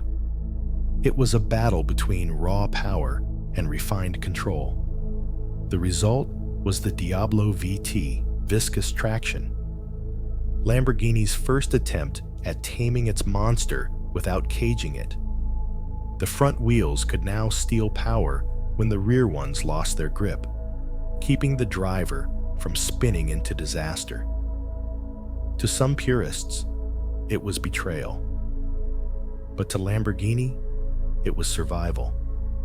The Diablo remained a beast, but now it was one that could be controlled, at least by those willing to earn its respect. Still, Lamborghini had no time to rest. The world wasn't slowing down. The supercar wars were only heating up, and in the distance, a new rival was preparing to challenge everything the Diablo stood for. The Diablo had no equal until one arrived. Across the ocean, in a quiet development facility in Maranello, Ferrari's engineers were not celebrating Lamborghini's success. They were watching, studying, preparing. For decades, Ferrari had ruled the supercar world with an iron grip. Lamborghini had always been a problem, a loud, rebellious challenger that refused to back down. But the Diablo was different. Ferrari's response was the F50, a machine built with Formula One technology, designed to counter everything Lamborghini had achieved. Lighter, sharper, rawer. It wasn't about brute force, but about precision, balance, control. Lamborghini engineers knew what was coming. The whispers were everywhere. Ferrari's newest creation would change the game. But Lamborghini wasn't afraid. They had something Ferrari didn't: chaos, unpredictability, sheer madness. While Ferrari fine-tuned their F50 in wind tunnels and racetracks, Lamborghini took a different approach. They went to Nardo, the legendary high-speed ring in southern Italy. A track that tested the very limits of what a car and a driver could endure. A prototype Diablo roared onto the banking, its tires biting into the pavement. The engineers stood by, watching their creation scream past at over 320 km/h. The wind tore at the car's body. Heat shimmered from the engine bay. The V12's howl bounced off the empty grandstands. Inside the cockpit, the test driver held the wheel with white-knuckled focus. The Diablo fought against the curve, its suspension loaded to the limit. A slight twitch, a gust of wind, the smallest miscalculation, and it would all end in disaster. But it held. Lap after lap, the Diablo proved itself. No matter what Ferrari had in store, Lamborghini was ready. Still, there was another battle brewing, one that couldn't be won on the track. While engineers pushed the Diablo to its limits, Lamborghini's leadership faced a crisis. The company's financial future was still uncertain. The world was changing. Supercars were evolving. And unless Lamborghini could keep up, the Diablo might be the last great machine they would ever build. The Diablo had survived its trials. Now, it had to survive something far worse. The world outside Lamborghini was changing. Regulations tightened, emissions laws loomed, and the economy wavered. Supercars weren't just machines anymore. They had to obey. But the Diablo had been built without compromise. Loud, brutal, unforgiving. It didn't whisper through regulations. It roared past them. Inside the boardrooms of Lamborghini, discussions grew heated. Could they refine the Diablo without destroying its soul? One man refused to let it happen. Gianpaolo Dallara, the engineer who had shaped Lamborghini's DNA, fought for its survival. "We built a beast," he argued, his voice sharp in the dimly lit meeting room. "If we tame it too much, it won't be Lamborghini anymore." Across the table, executives exchanged uncertain glances. The pressure was immense, the stakes even higher. But outside, beyond the factory walls, the world still craved madness. Customers lined up. The Diablo was more than a car. It was rebellion in metal form. Still, the storm grew closer. And when it arrived, it wouldn't spare anyone. The storm wasn't distant anymore. It was here. The world had changed, but the Diablo refused to. Governments tightened restrictions on emissions, noise levels, and safety. The supercar industry trembled, but Lamborghini stood firm. Inside the Sant'Agata factory, the tension was suffocating. Lamborghini's engineers, the same minds that had sculpted the Diablo's fury, now faced a brutal dilemma. How could they meet new regulations without butchering the very soul of the car? Gianpaolo Dallara paced the room, his mind racing. The Diablo's V12 was already an untamed monster, barely held together by engineering genius. Could they refine it? Reduce its raw aggression without caging it?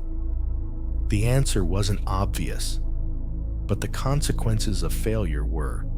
Beyond those factory walls, a new kind of supercar was rising.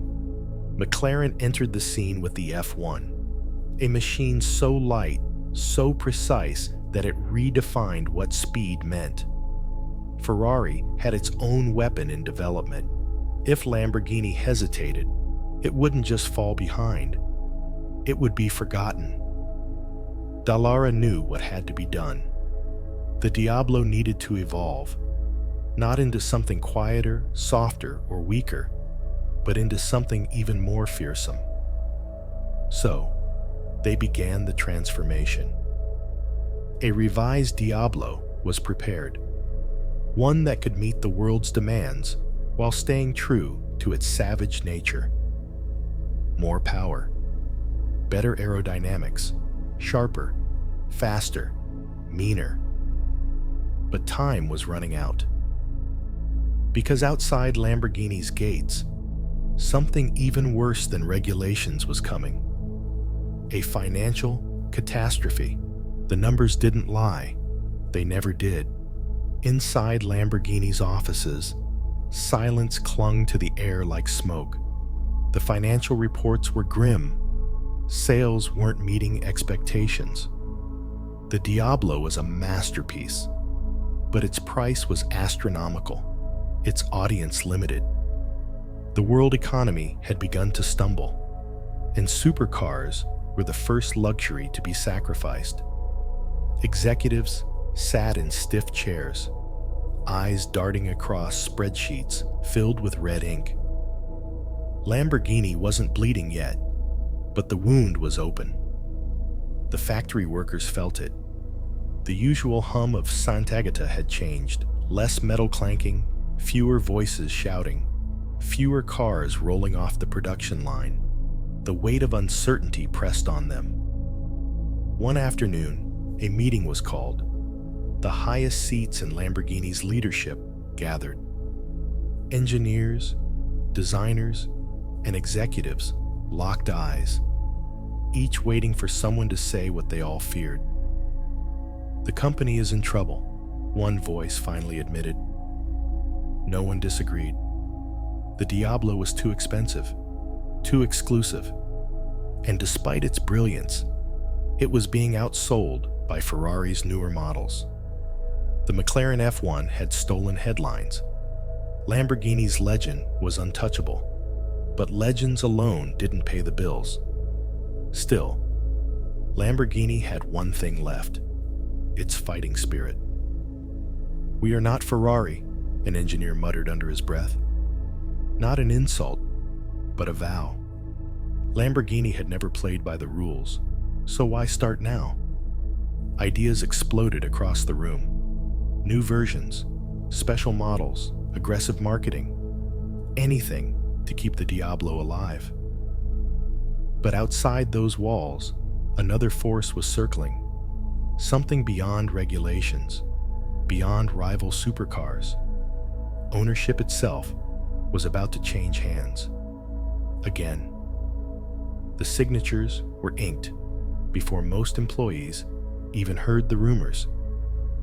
By the time the news broke, it was already fact. Lamborghini had been sold again. This time, to a company few expected.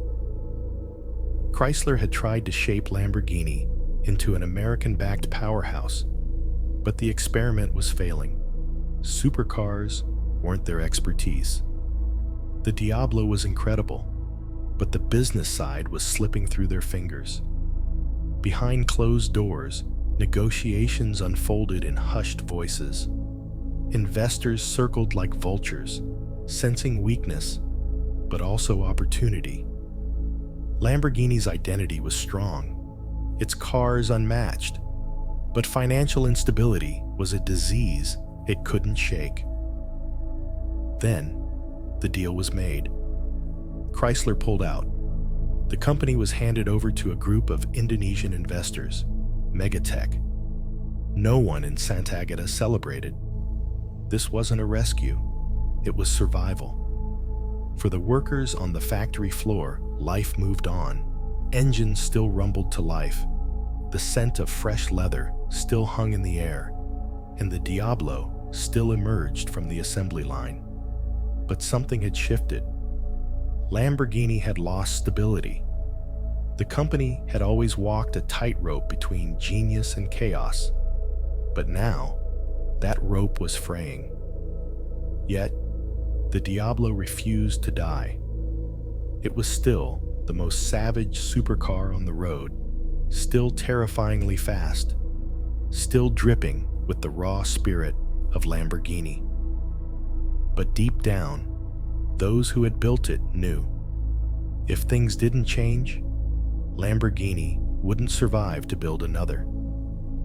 And the next battle wasn't against Ferrari, it was against time. Sant'Agata had known struggle before, but this was different. The Diablo roared on, its V12 screaming defiance, but Lamborghini itself was stumbling. The Indonesian owners, Megatech, had money but no real vision. Decisions felt rushed. Leadership shifted too often. The soul of the company was slipping through cracks no one knew how to seal. On the factory floor, the workers could feel it. They still built the Diablo with the same passion, but whispers filled the air. Rumors of unpaid suppliers, delayed shipments, uncertainty about what came next. Lamborghini wasn't supposed to feel like this. It was always a company driven by emotion, by rebellion, by the need to push boundaries. But now, it felt like a ship drifting without a captain. Outside the factory gates, Ferrari was soaring. The F355 was stealing attention, while McLaren's F1 had rewritten the rulebook on what a supercar could be. Lamborghini still had power, still had the wildest design, but it wasn't enough. In the offices, tension simmered. Engineers wanted to push forward. Designers had ideas, but every bold step came with hesitation. Would there be enough funding? Would Lamborghini still be here next year? The Diablo was evolving, but there was no clear path beyond it. And behind closed doors, the ownership struggles weren't over, because another storm was coming. The cars still left the factory, but behind the walls of Sant'Agata, Lamborghini was unraveling. Megatech had stepped in, promising stability, promising a future, but the cracks were already forming. Money came in, but bled out just as fast. Decisions felt rushed. Leadership shuffled like a deck of cards, and the weight of uncertainty pressed down on every corner of the company. In the design rooms, sketches of future Lamborghinis sat untouched. Engineers had ideas, wild, untamed ideas, but who would approve them? Who would fund them? The Diablo was still selling, still turning heads, but everyone knew it couldn't last forever. Ferrari had fresh models. Porsche had its own weapons, and the supercar world was changing. Lamborghini had built its legend on fearless innovation, but now, it felt like survival was the only priority.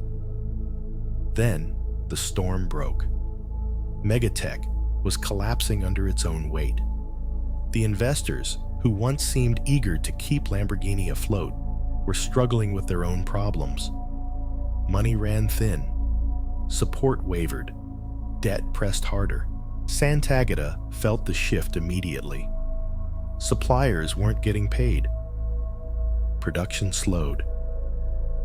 Employees showed up to work wondering if the doors would still be open next month.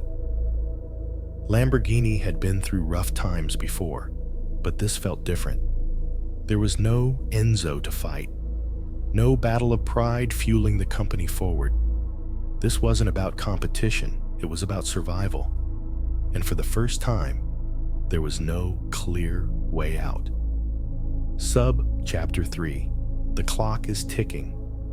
The Diablo was still out there, growling, screaming, demanding attention on every road it touched.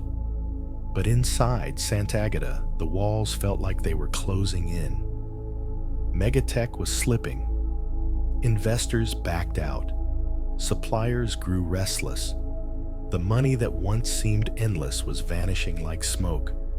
Every day, the same whispered questions. Would they get paid? Would Lamborghini survive? Who, if anyone, would save it? The higher-ups scrambled for solutions, but the clock was ticking. And in Germany, someone was watching. Someone who saw Lamborghini not as a failing company, but as an opportunity. Because this wasn't the end, a storm had hit. But on the horizon, something bigger was coming. The Diablo still tore through highways, still made heads turn, still screamed defiance at the world. But inside Sant'Agata, silence loomed. Empty desks, nervous engineers pacing the floor, suppliers calling, their voices tight with worry, orders trickling in too slow to matter. For the first time in decades, the name Lamborghini felt fragile. Megatech had promised stability, but the foundation was cracking. Debt piled higher than the factory's walls. The Indonesian owners had their own problems, political chaos back home, financial troubles mounting. Lamborghini was slipping through their fingers, but no one knew who could catch it. Ferruccio's name still held weight, too much weight to disappear. Every car that rolled off the line wasn't just a machine, it was a reminder that this company was built to fight. But how much longer could it last? At night, the factory lights stayed on, but the future was dim. Workers whispered rumors. Some said Lamborghini would be sold off in pieces. Some said Ferrari might swoop in to bury it forever. But in Germany, powerful men were watching. Men who knew the value of heritage. And they weren't here to let Lamborghini die. Something was coming. Rumors turned into whispers. Whispers into quiet discussions behind closed doors. Names floated through the halls, but one stood out. A name with power, money, and most importantly, a vision. Volkswagen. The German powerhouse had been watching, waiting, calculating. Lamborghini was bleeding, but it was still breathing, still fighting. Inside Sant'Agata, skepticism ran deep. Would the Germans understand Lamborghini? Would they see it as more than just a failing brand to be fixed and reshaped into something else? Because Lamborghini wasn't a business. It was an attitude, a rebellion, a refusal to follow rules. But survival meant change, and the clock was still ticking. Volkswagen's men arrived with their usual precision. Sharp suits, sharper minds, walking through the factory like surgeons assessing a patient on the edge of collapse. What they saw was raw potential. A legacy too wild to be tamed, but too valuable to let die. But Lamborghini wasn't the only brand on their radar. Volkswagen had a bigger plan. Bentley, Bugatti, Lamborghini. A trinity of fallen legends, each waiting for resurrection. The question was no longer whether Lamborghini would survive. It was whether it could still be Lamborghini under the rule of a corporate giant. The world outside didn't know yet. Lamborghini's fate was being decided in quiet rooms where hands were shaken over polished tables. Volkswagen moved fast. They weren't here to waste time. July 1998, in one stroke, Lamborghini was no longer Indonesian, no longer drifting without a captain. It now belonged to Audi. For the workers at Sant'Agata, it didn't feel real at first. One day, they were clinging to survival. The next, they were under one of the most powerful automotive empires on the planet. But this wasn't charity. Audi had its own vision.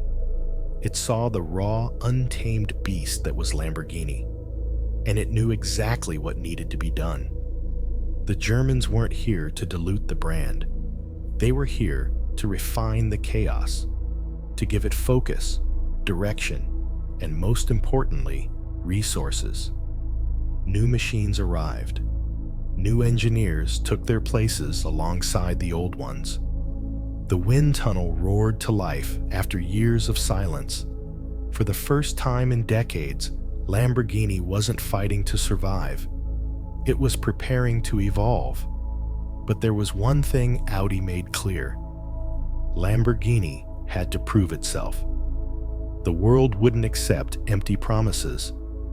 The next car had to be more than a comeback. It had to be a statement. And in the design rooms of Sant'Agata, something had already begun to take shape. The walls of Sant'Agata had seen desperation, but now they held something else. Anticipation. The old guard, the men who had stayed through the hardest years, could feel it. The factory wasn't silent anymore. Machines whirred, engineers whispered over blueprints, and deep inside Lamborghini's design rooms, a shape was forming. A new V12 flagship. It had to be brutal. It had to be unmistakable. It had to be a Lamborghini. For months, sketches turned into clay models, models into prototypes. Every edge, every vent, every line was sculpted with a single goal: to be the rebirth of the raging bull. But Audi wasn't here to let them run wild. Precision met passion. The wild chaos of Lamborghini was tempered by German discipline. Tests were rigorous. The prototype was pushed to its limits, its engine roaring through the Emilia-Romagna countryside. Engineers held their breath as speeds climbed, as the suspension fought to keep the car planted. Every failure was corrected, every weakness strengthened. Lamborghini was no longer working on borrowed time. It was working with purpose. And then, after years of uncertainty, after decades of struggling to survive, Lamborghini was ready to step back into the light. The Murcielago was coming. The name had to be worthy. Lamborghini's past was filled with bulls that defied death, that fought with relentless fury. The car about to be unveiled would be no different. Murcielago, a bull that took 24 sword strikes and still stood. A beast so unyielding, so powerful, that the matador had no choice but to spare its life. It was perfect. In the dimly lit design rooms, the final touches were being made. The scissor doors rose like the wings of a fighter jet. The V12 sat like a caged animal, waiting for release. Every angle, every crease, was aggression frozen in motion. Lamborghini had built beautiful cars before, but the Murcielago was something else. It was a war cry, a statement, a declaration that Lamborghini had not just survived, it had returned stronger than ever. But a car is more than metal and design. It must breathe. It must roar. The moment the ignition turned, the factory walls shook. 6.2 liters, 12 cylinders, 580 horsepower. The sound wasn't mechanical, it was alive, a deep, guttural growl that turned into a scream as the revs climbed. This was the beast Lamborghini had promised, but now there was only one thing left. The world had to see it. The stage was set. The world's press had gathered, cameras ready, voices hushed in anticipation. Lamborghini's survival had been questioned for years, but now, under the spotlights, beneath the towering banners of Sant'Agata, the answer was about to be revealed. The moment came. Lights flashed, smoke curled into the air, and from the shadows, the Murcielago emerged. It didn't roll onto the stage. It commanded it. Low, wide, razor sharp. The body was sculpted with brutal intent, its presence undeniable. The scissor doors opened slowly, deliberately, as if the car itself knew it was something special. Silence held the room for a split second. Then the ignition flicked. A deep, savage growl ripped through the air, the V12 snarling like a caged animal. Gasps, whispers, stunned expressions. Lamborghini wasn't just back. It had announced its return with a roar that echoed through the entire automotive world. The journalists rushed forward, cameras clicking, fingers tracing the edges of its angular form. This wasn't a machine. It was a weapon, and the message was clear. Lamborghini had risen from the ashes. But the real test wasn't in the showroom. It was on the road. The Murcielago had stolen the show under the spotlights. But Lamborghini's legacy wasn't built on admiration alone. It was built on speed, power, and raw dominance. There was only one way to prove it: the road. A cold morning mist hovered over the tarmac. The Murcielago sat low, its black silhouette cutting through the haze like a predator ready to strike. Engineers and test drivers surrounded it, making final checks, tension thick in the air. One of them climbed in, gripping the wheel, foot on the clutch, hand on the gear lever, a deep breath. The key turned. A sudden explosion of sound, deep, guttural, alive. The ground trembled beneath them, as if the road itself had been startled awake. First gear, the tires twitched. Second, the Murcielago lunged forward, carving through the empty stretch of road with effortless brutality. The V12 roared louder, wind howled past the windows, the tachometer climbed higher, 150 km/h, 200, 250. Every shift came with a mechanical click. Every press of the accelerator sent a violent surge through the chassis. This was Lamborghini's message to the world. A sharp corner approached. No hesitation. A flick of the wheel. A precise weight transfer. The massive tires clinging to the tarmac as if defying physics itself. By the time the Murcielago rolled back to a stop, heat waves shimmered off the hood. The test driver sat still, gripping the wheel, heart pounding. This wasn't a comeback. This was a new era. The Murcielago had proven itself. But the battle for Lamborghini's soul wasn't over yet. Bigger challenges lay ahead. The Murcielago had brought Lamborghini back to life, but a single victory wasn't enough.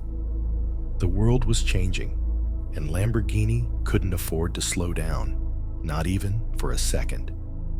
Inside Sant'Agata, the factory was no longer a ghost town.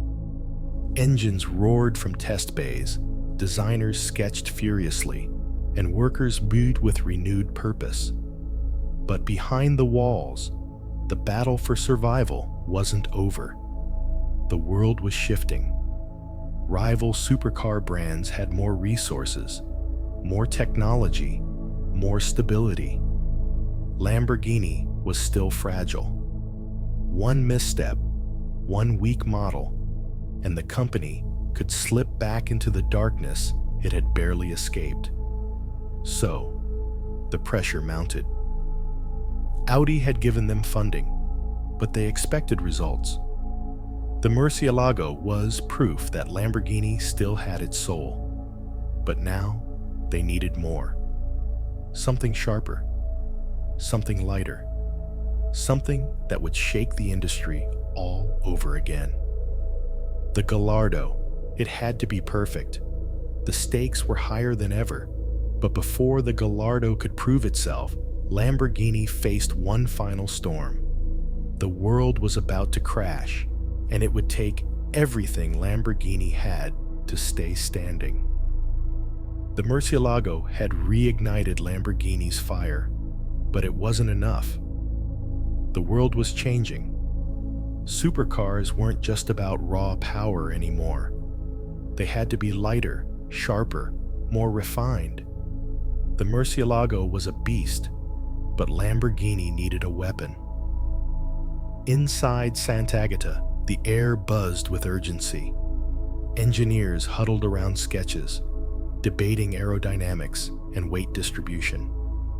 Designers fought over every angle, every line. The goal wasn't to build a car, it was to build a statement. Enter the Gallardo. It would be smaller than the Murcielago, but no less aggressive. A V10 heart instead of a V12. A sharper, more compact body. A supercar that could dominate both the road and the track. But Lamborghini had never made a car like this before. Doubt lingered. Would a baby Lambo still feel like a Lamborghini? There was only one way to find out. Prototypes were built, disguised under thick camouflage, taken to remote test tracks where only the wind and the roar of the V10 could hear them. Engineers pushed it to the limit, forcing it through the hairpin corners, feeling every vibration through the steering wheel. Something felt right. The Gallardo wasn't a watered-down Lamborghini. It was something else. A precise, vicious machine, ready to carve its name into history. But the real test was yet to come. Would the world accept a smaller Lamborghini? Or was this the beginning of another disaster? Launch day. The lights dimmed, and the covers slipped away. There it was, the Gallardo. A sharp, low-slung silhouette, its body carved with precision, like a blade honed for speed. The world held its breath. Would this be a triumph or a misstep? For years, Lamborghini had been a company of extremes. Huge V12 monsters, brutal, untamed machines that felt like they wanted to fight the driver. The Gallardo was different.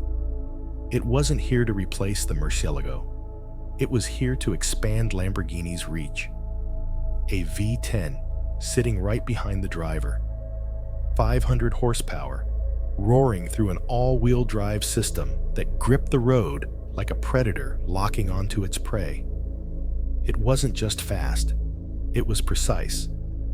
The first journalists stepped in, gripping the steering wheel, waiting for the engine to wake.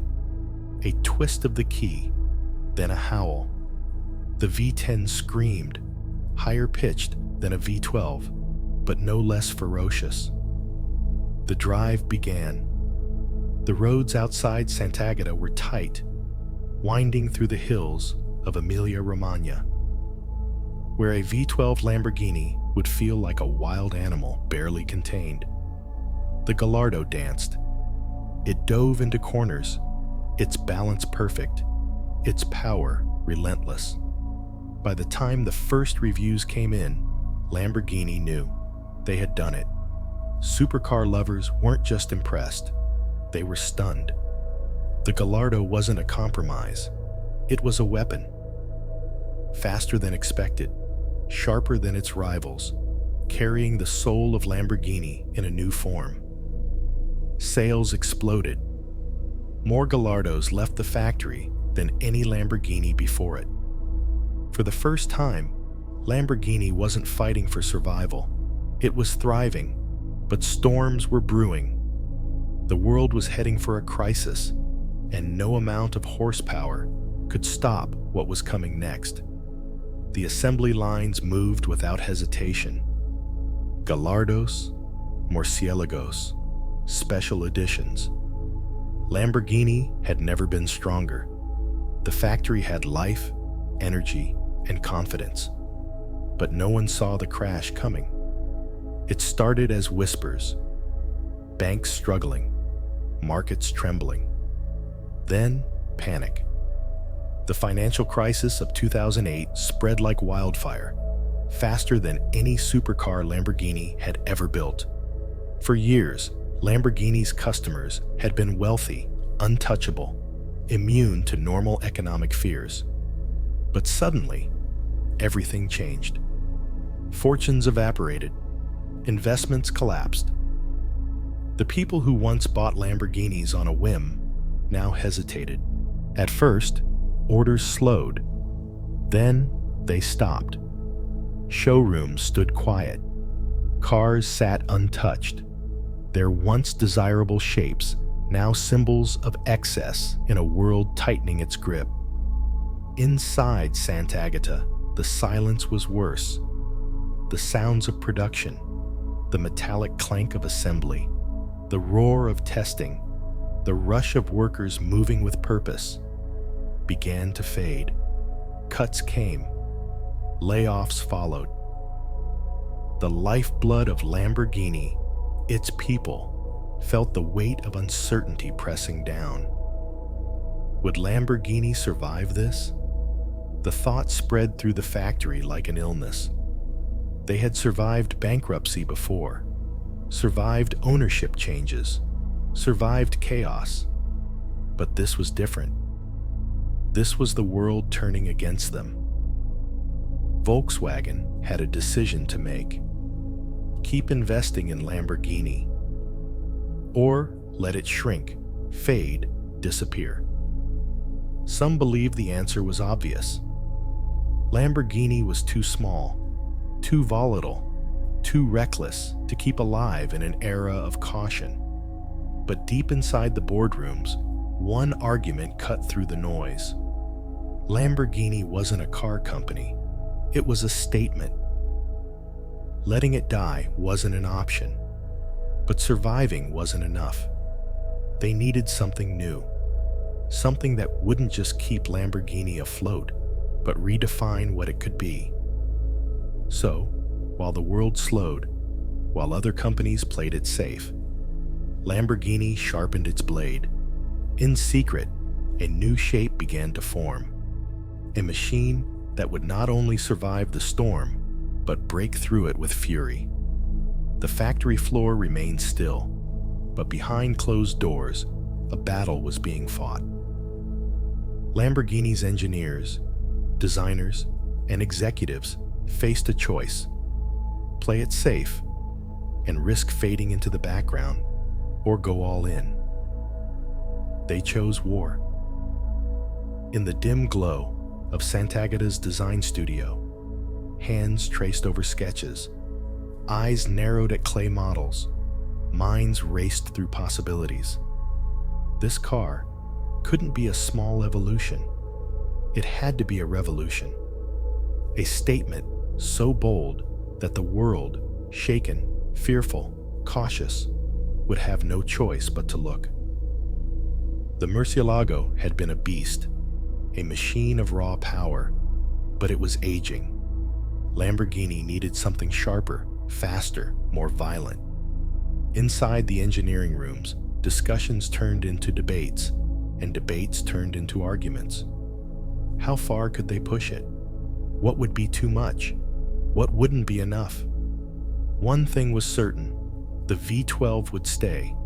It was Lamborghini's beating heart, a link to the past, an unbreakable rule. But the body, the aerodynamics, the technology, everything had to change. Designers spoke of fighter jets, sharp angles, aggressive lines, a machine that looked like it was slicing through the air even when standing still. Engineers whispered about carbon fiber monocoques, active aerodynamics, push-rod suspension, a car that would feel like it was from another planet. Weeks turned into months. The sketches sharpened. The clay models grew taller. The arguments became blueprints. But a name was missing. It had to be something fitting, something violent, something unstoppable. Then it came.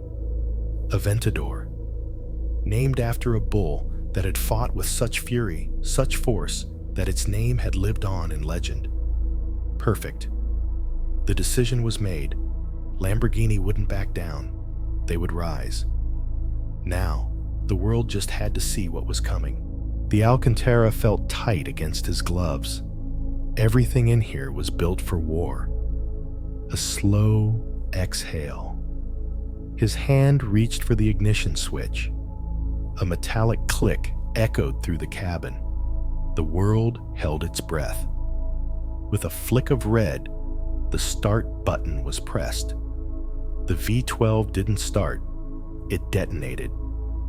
A deafening roar erupted from the quad exhausts, bouncing off the garage walls. The ground trembled. A deep, guttural bark gave way to an aggressive, high-pitched howl. This wasn't an engine. It was a living, breathing beast. The mechanics exchanged glances. No one said a word. They didn't need to. They had built a monster. The driver clicked the paddle shifter, rolling onto the empty track. The tires crunched against the asphalt as he moved forward. Slow at first, calculated. The first corner came. A slight tap of the throttle, nothing dramatic. But on the straight, he decided to test it. His foot slammed down. The Aventador erupted forward. The tires fought for grip, the V12 shrieking through the revs. The single-clutch transmission, kicking like a shotgun between shifts. The world outside blurred into streaks of color. 200 km/h, 250 km/h, 300 km/h. The carbon ceramic brakes clamped down hard at the end of the straight. The G-forces slammed him forward, the car crouching onto itself as it came to a brutal stop. The sound of the downshifts snapped through the morning air. Bang, bang, bang. The driver sat still for a moment, hands gripping the wheel. His heart pounded against his ribs. Lamborghini had done it again. Tomorrow, the world would see what this thing could do. The sun was higher now, cutting through the cold morning mist. The Aventador sat still at the end of the track, heat waves rippling off its sculpted body. The test driver pulled off his gloves, resting his hands on the wheel. His pulse hadn't settled. Back in the pit lane, the engineers huddled around monitors, scanning telemetry. Every number told the same story. This car was something else. The raw speed, the savage power delivery, the way the chassis barely flinched under stress. It was untamed precision. One of the lead engineers stepped forward, his eyes locked on the Aventador's silhouette in the distance. "One more run," he said, not a request. The driver nodded, deep breath. His fingers flexed before gripping the paddle shifters again. The beast was awake. The car crawled forward, rolling onto the main straight. The track stretched out like an empty battlefield. The V12 purred, waiting, but this time, there would be no slow build. He dropped the hammer. The rear tires clawed at the asphalt, momentarily losing their battle with physics. A violent shriek of rubber, a cloud of white smoke, and the Aventador launched. 0 to 100 km/h, in under 3 seconds. 200 kilometers disappeared almost as fast. The active aerodynamics kicked in, the massive rear wing adjusting its angle, keeping the car pressed to the ground. Every element of the Aventador worked in symphony, a machine sculpted to defy logic. The straightaway blurred past. The wind howled against the bodywork. At 350 km/h, the world felt like it was bending around him. Every muscle in his body tensed, every nerve fired. He was no longer driving, he was holding on. At the end of the straight, he flicked the wheel. The Aventador obeyed, diving into the turn with impossible grip. The ceramic brakes grabbed hard, sending his body forward before he shot out of the apex. The lap was over. The driver coasted into the pit lane, heart slamming against his ribs. The engineers were already surrounding the car, eyes wide, faces unreadable. Numbers didn't matter anymore. They had seen it. They had felt it. The Aventador wasn't just fast, it was alive. The driver pulled off his helmet, exhaling as if he had just surfaced from deep water. The pit lane was still buzzing. Technicians checking tire wear, engineers analyzing telemetry, but no one spoke. They didn't need to. But beyond the pit lane, beyond the factory walls, there was an entire world waiting. Would they understand what had been created? Would they feel the same raw, untamed energy? There was only one way to find out: the Geneva Motor Show. The moment the Aventador was revealed under the spotlights, the room froze. Cameras clicked, journalists whispered, but for a few seconds, there was silence. Awe had stolen their words. Matte gray bodywork, cut like a jet fighter. A low, shark-like stance. Scissor doors standing tall, sharp as blades. But then, the engine growled. A deep, guttural sound, rising from somewhere ancient, like the earth itself had cracked open. Crowds surged forward, drawn by the roar, as if hypnotized. Lamborghini had always been wild, always been rebellious. But this was war. Orders flooded in before the show even ended. The factory was already bracing for chaos. They had built a monster, and the world wanted it. But as celebrations echoed through Sant'Agata, another thought lingered in the air. This wasn't the end. This was only the beginning. The echoes of the Aventador's unveiling still hung in the air, but deep inside Lamborghini's headquarters, beneath the surface-level celebrations, a tension remained. A storm was coming. Orders for the Aventador flooded in, pushing the factory into overdrive. Machines ran hotter. Engineers slept less. Each car had to be perfect. But how long could they keep this up? Beyond Sant'Agata, a shift was happening. Regulations tightened.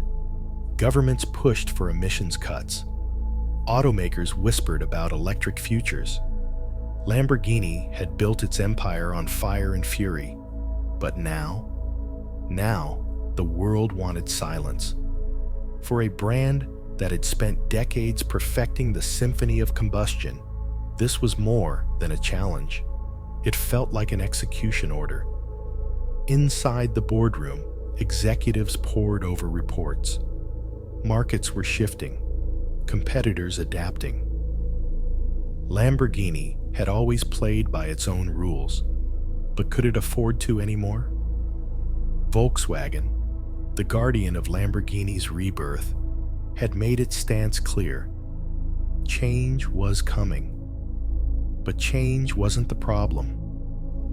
The real question was, could Lamborghini evolve without losing its soul? That question would haunt them for years. The boardroom had emptied, but the weight of the conversation still clung to the air. Could Lamborghini evolve without losing its soul? Maurizio Reggiani, the man responsible for shaping Lamborghini's modern beasts, remained at the long table, fingers drumming against a thick stack of reports. The words blurred together: CO2 limits, hybrid integration, battery capacity. None of it spoke the language of Lamborghini. Outside, an Aventador roared to life. The walls trembled. That was Lamborghini. That was its heartbeat.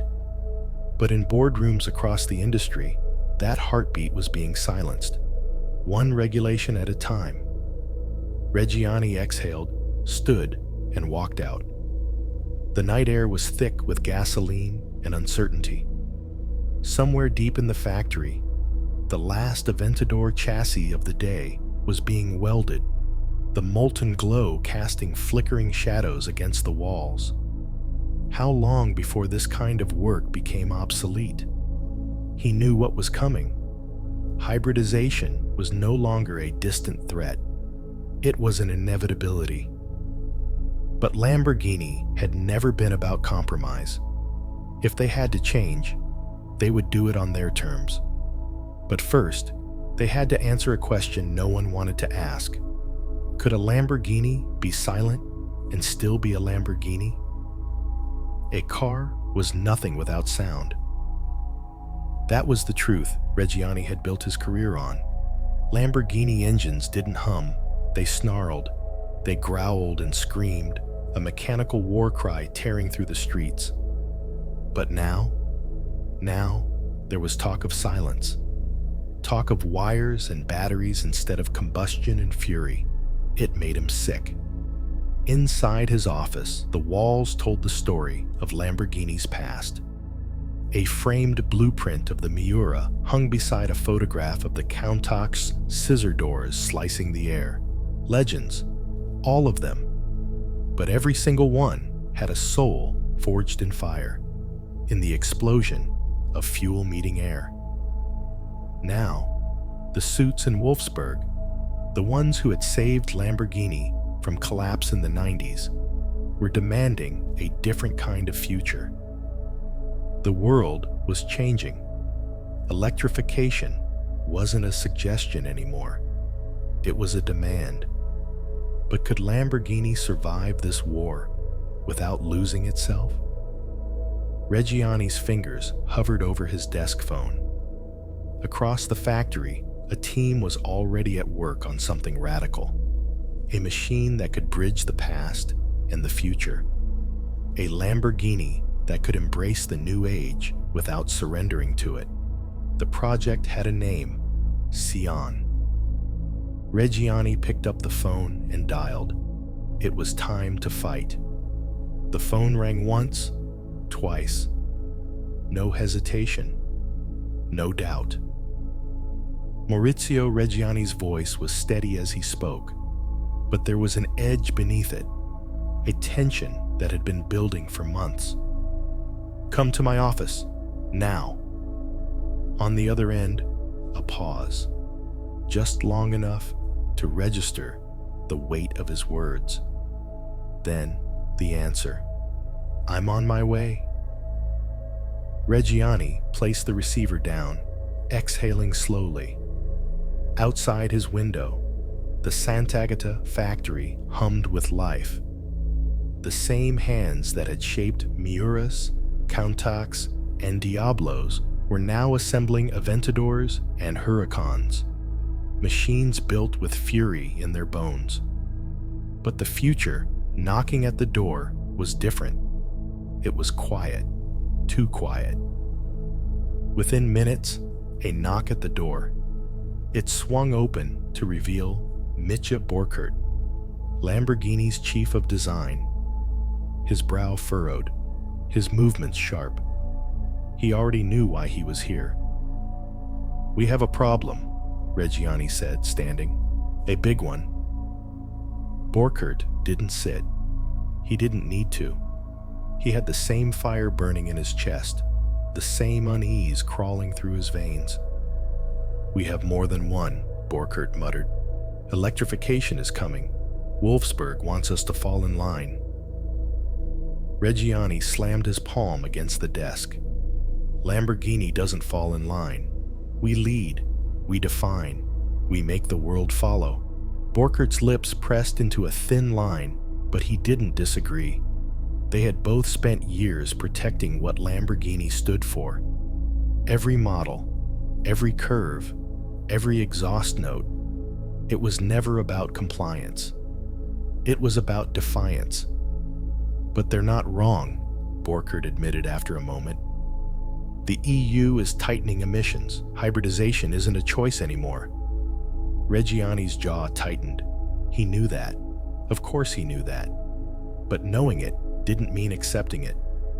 He turned, staring at the blueprint pinned to the wall behind him. The future, they said. A Lamborghini with electric power. The thought alone felt like a betrayal. Lamborghinis weren't built for silence. They weren't meant to be tamed. Borchert stepped forward, arms crossed. So what do we do? Reggiani inhaled deeply. The answer had been forming in his mind for months. A compromise, but on their terms. A machine that would bridge two eras, that would show the world Lamborghini wasn't dying, it was evolving. He turned back to Borchert, his voice a low growl. We build the Sion. Borchert's gaze sharpened. The name wasn't new. It had been whispered in corridors, scrawled in early sketches. But now it was real. A hybrid, Borchert said slowly, testing the word like it might burn his tongue. A hybrid, Reggiani confirmed, but not like anything else on the road. No plugging in, no waiting hours for a charge. A system built for speed, built for war. Supercapacitors instead of lithium-ion batteries. Instant power, no lag, no compromise. Borchert's lips curled into a smirk. So, a storm. Reggiani nodded. A storm. Sion. In Bolognese dialect, it meant flash or lightning. A name that promised fury, not silence. A warning shot to the industry that Lamborghini wasn't bowing to anyone. Borchert exhaled, shaking his head with something close to admiration. You really don't give up, do you? Reggiani smirked. Would you? Silence. Then a slow, knowing shake of the head. The decision was made. The battle for Lamborghini's soul had begun. The factory floor felt different that morning. Whispers traveled through the halls, bouncing between engineers, designers, and technicians. A storm was coming, and they all felt it. Reggiani walked through the corridors, his polished shoes clicking against the concrete. Every face he passed had the same question behind their eyes. Would Lamborghini still be Lamborghini? Would this new creation, this hybrid, still carry the fury of the bulls before it? His fingers curled into a fist. It had to. At the far end of the workshop, the sound of an engine being mounted onto a test rig echoed through the cavernous space. Mechanics huddled around it like priests at an altar. But this wasn't just any engine. It was the heart of the Sion, a naturally aspirated 6.5-liter V12. Unapologetic, unfiltered, a war cry against an industry drowning in silence. But bolted to it was something new, something that didn't belong. A hybrid system. Reggiani stepped closer, the scent of motor oil thick in the air. A young engineer looked up, his face lined with tension. The system is ready for testing, he said, voice steady but uncertain. We'll see if it works. Reggiani's gaze flicked to the supercapacitor unit mounted beside the V12. Not a traditional battery, something far more aggressive. Instead of storing power like a standard lithium-ion battery, it charged and discharged in an instant. No lag, no delay. It would hit like a hammer, delivering an extra 34 horsepower on demand. "Start it," Reggiani ordered. The room fell silent. Fingers hovered over keyboards. The technician's hand tightened around the ignition switch. A deep breath. Click. The starter motor whined, struggling for a heartbeat before a roar. Not a soft, muted hum. Not a dull electric whir. A scream of raw combustion. A sound that shattered any doubts. The V12 ignited the air, shaking the walls, rattling the metal beams overhead. Reggiani's lips curled. It was alive. The revs climbed, and then a flash. The supercapacitor engaged. Instant torque. The numbers on the monitor jumped. Power surged, delivered with the force of a tidal wave. "Again," Reggiani said. The technician obeyed. The hybrid system kicked in. No hesitation, no compromise. The power delivery was seamless, brutal. The numbers kept climbing. A murmur ran through the team. This wasn't a hybrid, not in the way the world knew hybrids. This was something else. Something faster, meaner.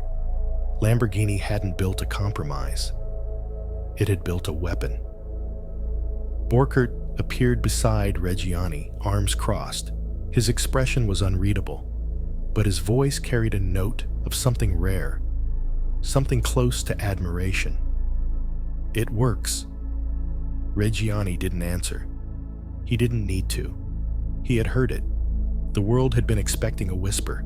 Lamborghini had answered with a scream. The factory doors groaned open, flooding the test facility with golden morning light. The Sion sat there, motionless, as if it were waiting. Its Verde Gaia paint shimmered like liquid metal, catching every beam of sunlight, every flicker of movement in the room. The engineers stood in a silent semicircle around it, eyes locked on the machine they had spent years shaping. But silence never lasted long at Lamborghini. With a sharp metallic clank, the door swung open and the test driver slid inside. He wasn't a man who showed nerves, but there was something different about today. This wasn't just another prototype. This wasn't another test run. This was the first time Lamborghini's hybrid beast would touch the tarmac. The key twisted. The V12 barked to life with a sound that was ancient and futuristic all at once. Deep, mechanical, guttural. But beneath it, there was something else. A faint hum. A charge in the air. Electricity. Reggiani stood with his arms crossed, eyes locked on the car, like a general watching his army's first battle. No one spoke as the Sion eased forward. The tires rolled over the smooth asphalt, the weight shifting, the hydraulics hissing. Then, like a predator shaking off sleep, it moved. The test driver's foot dropped. Instant power. The Sion lunged. No delay, no hesitation, no lag. Just brutal, unrelenting force. The V12 screamed, but the supercapacitor delivered its hit of torque in a way that defied physics. It was like a hammer striking steel, immediate, violent, absolute. The acceleration numbers flickered on the monitors, faster than the Aventador, faster than anything Lamborghini had ever built. Reggiani exhaled, barely. Borchert muttered something under his breath, something close to disbelief. The Sion stormed down the straight, sunlight slicing across its sharp angles, turning the body into a moving blade. The rear tires clawed at the ground, the active aerodynamics shifting in real time. Every piece of this machine had a purpose, an edge, a hunger. At the far end of the track, the driver braked, hard. The rear wing lifted, stabilizing the beast as it cut through the air. But something happened, something no one had ever seen before. The supercapacitor system reversed its flow. Instead of losing power, the Scion regained it. Braking force turned into stored energy. By the time the driver hit the accelerator again, the car had already reloaded its shot of torque. No loss, no waste. Another instant explosion forward. The team watched in stunned silence. This wasn't a hypercar playing by the rules of the world. This was a Lamborghini rewriting them. Reggiani finally turned to Borchert, his voice calm, measured, but carrying the weight of a man who had just witnessed something new. "It's ready." The Scion thundered past them, the sound of the V12 mixing with the raw crackle of energy. Lamborghini had built a machine that didn't just run on power, it thrived on it. Lightning had struck, and it would never fade.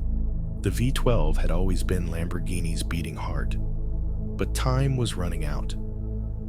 Regulations were tightening, emissions laws were closing in, and the world was shifting toward hybrid power. Lamborghini had fought it for as long as they could, refusing to compromise, refusing to silence that iconic roar. But there was no escaping reality. Inside the Sant'Agata factory, engineers stood around a single engine, the last of its kind. The final, naturally aspirated V12. No turbos, no electric motors. Just pure, unfiltered combustion. A few of them reached out, running their hands over the polished metal like it was a relic from another time. There was silence before the first ignition. The starter clicked. A deep growl rolled through the test chamber. Then a roar, angry, primal, defiant. It was the sound of decades of rebellion, of Ferruccio's first challenge to Ferrari, of the Miura, the Countach, the Murcielago. But beneath that fury, there was something else, a farewell. The engineers didn't say much. They didn't need to. They simply listened. But endings are never truly the end. Lamborghini wasn't dying, it was transforming. The Revuelto, the next flagship, was already in development, and it was unlike anything the brand had ever built before. A V12 still sat at its core, but this time, it wasn't alone. Electric motors flanked it, adding instant torque, creating a machine that could do things no Lamborghini before it ever could. Faster, sharper, more controlled. It wasn't about replacing the past. It was about carrying it forward. Inside the test lab, the prototype hummed to life. The sound was different now, less raw, more refined. But as the accelerator was pressed, that old, familiar fury returned. The Revuelto wasn't a compromise. It was a weapon. Lamborghini had found a way to cheat time, to evolve without losing its soul. Before the new era could begin, the old one needed a proper send-off. Lamborghini announced the Aventador Ultimae, the final model before full hybridization. Demand exploded. Every single unit was spoken for before production even began. But one model, the very last, was special. The 12-cylinder engine was tuned to perfection. The exhaust note dialed to its most aggressive. A deep metallic blue paint shimmered under the factory lights as it rolled off the production line. A test driver climbed in. One last drive. One last time to hear the full fury of a naturally aspirated V12 with no electric interference. The road was empty, the engine hungry, Foot down, the car lunged forward. The mountains of Italy blurred past, the roar bouncing off every surface, echoing through the valleys. Then, a final shift. Full throttle. The last Aventador stretched its legs one last time before disappearing into the horizon. The V12 had left its mark. Now, the future was waiting. Lamborghini had made its choice. The Revuelto was here, but it wasn't alone. A new wave of electrified bulls followed. The Huracan replacement, the first fully electric Lamborghini. Concepts that felt like science fiction, but were becoming reality. Inside the design studio, sketches lined the walls. Some looked wild, aggressive, impossibly futuristic. Others had a strange familiarity, hints of the Miura, the Countach, the Diablo, reborn in ways nobody had expected. There was doubt. There was risk. Would people still love Lamborghini without the pure scream of an unassisted engine? Would the brand survive the shift? Inside the factory, the first Revuelto models were fired up. The answer was clear. The sound was different, but the feeling was still there. The raging bull wasn't going anywhere. Sant'Agata Bolognese, the same place where it all began. A storm had rolled in, soaking the roads outside the factory, leaving a thin mist clinging to the air. Inside, under the bright factory lights, the future stood waiting. A Revuelto, a fully electric prototype. Concepts that would one day redefine what a Lamborghini could be. But in the museum, behind glass, the past was frozen in time. The Miura, the Countach, the Diablo, the Murcielago, machines that had once been impossible dreams, now legends. Outside, an engineer stepped into a Revuelto. The engine hummed, the electric motors whispering beneath it. He gripped the wheel, feeling the weight of history in his hands. Lamborghini wasn't slowing down. It never had. The road stretched ahead. The journey wasn't over. It was only beginning. The air inside the Sant'Agata factory is different now. Not quieter, never quieter, but charged with something new. A feeling that lingers in the hum of electric motors testing behind closed doors. The deep growl of a V12 still echoes through the halls, but something else lurks beneath it. A shift, a future being written in real time. Lamborghini has stood at the edge of extinction before, felt the cold grip of uncertainty, but always found a way forward. Now, the battle is different.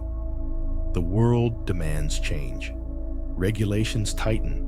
Supercars can no longer survive on brute force alone. But Lamborghini has never been about survival. It has always been about defiance. Inside the design studio, blueprints for the next hypercar lie under dim overhead lights. The hybrid Revuelto has already rewritten expectations. But this is something else. Engineers whisper about solid-state batteries, about motors that could deliver power in ways never seen before. Some fear the loss of what Lamborghini has always been. Others see it differently, because Lamborghini has never been about the engine alone. It has been about drama, about the feeling of sitting behind the wheel, heart pounding, knowing that what lies beneath you is something barely contained. If technology can make that feeling stronger, more explosive, more unpredictable, then it isn't a betrayal. It's evolution. But evolution is never painless. Somewhere, a team of engineers listens to the roar of a naturally aspirated V12, knowing that soon the world may call for its silence. But silence is not in Lamborghini's nature. If this is the end of one era, it is only the beginning of another. The headlights of the next Lamborghini flicker to life in the darkened workshop. The lines are sharp, aggressive, uncompromising. A charging bull, ready to break loose. The future is coming, but Lamborghini will meet it head-on, at full speed, with fire in its veins. The road doesn't end here. It never has. It never will.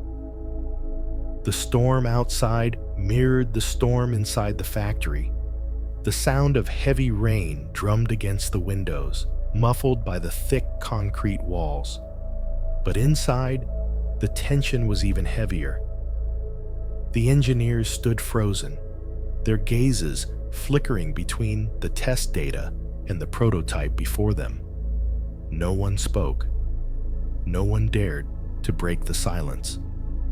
The Revuelto sat in the center of the room, its sharp lines catching the cold fluorescent light.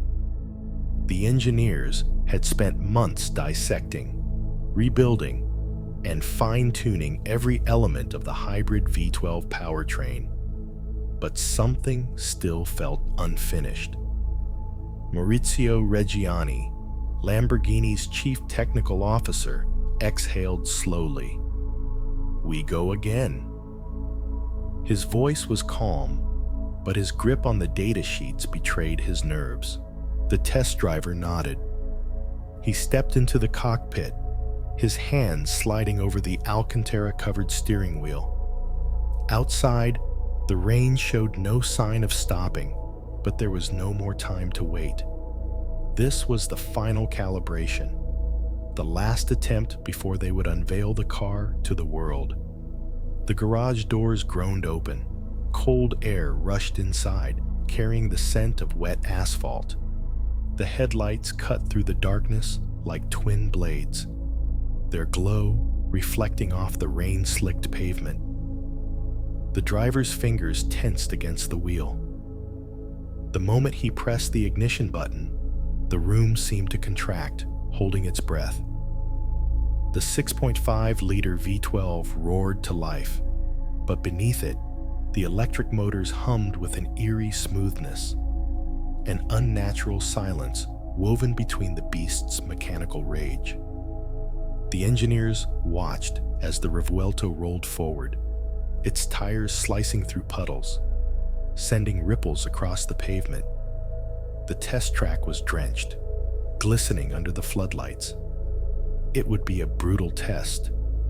The hybrid system had to deliver instant torque without unsettling the car's delicate balance. Too much power too soon, and the Revuelto would snap. Too little, and it wouldn't feel like a Lamborghini. The driver floored it. The V12 screamed, harmonizing with the instant torque from the electric motors. The car shot forward, tires fighting for grip against the wet track. The engineers watched the telemetry in real time. Acceleration was violent but controlled. The torque vectoring was working. The car wasn't fighting itself. It was moving like it had a mind of its own, adjusting every millisecond, predicting, reacting. First corner. The driver flicked the wheel, and the rear stayed planted. No snap oversteer. No hesitation. Second corner. He pushed harder. The power delivery was seamless. The front electric motors pulled the car out of the turn, while the V12 sent fury to the rear wheels. Straight away. Full throttle. The Revuelto howled, breaking past 200 km/h in seconds, the rain slicing across its carbon fiber skin. The driver didn't lift. The hybrid system was doing something no Lamborghini had done before. It was making power feel infinite. The final turn came too fast. He braked late. Too late. For a split second, it seemed like the car might lose it. The tail twitched. Then, in an instant, the computers adjusted. The electric motors counteracted the slide before it could even start. The Revuelto stayed on course, carving through the corner like it was born for it.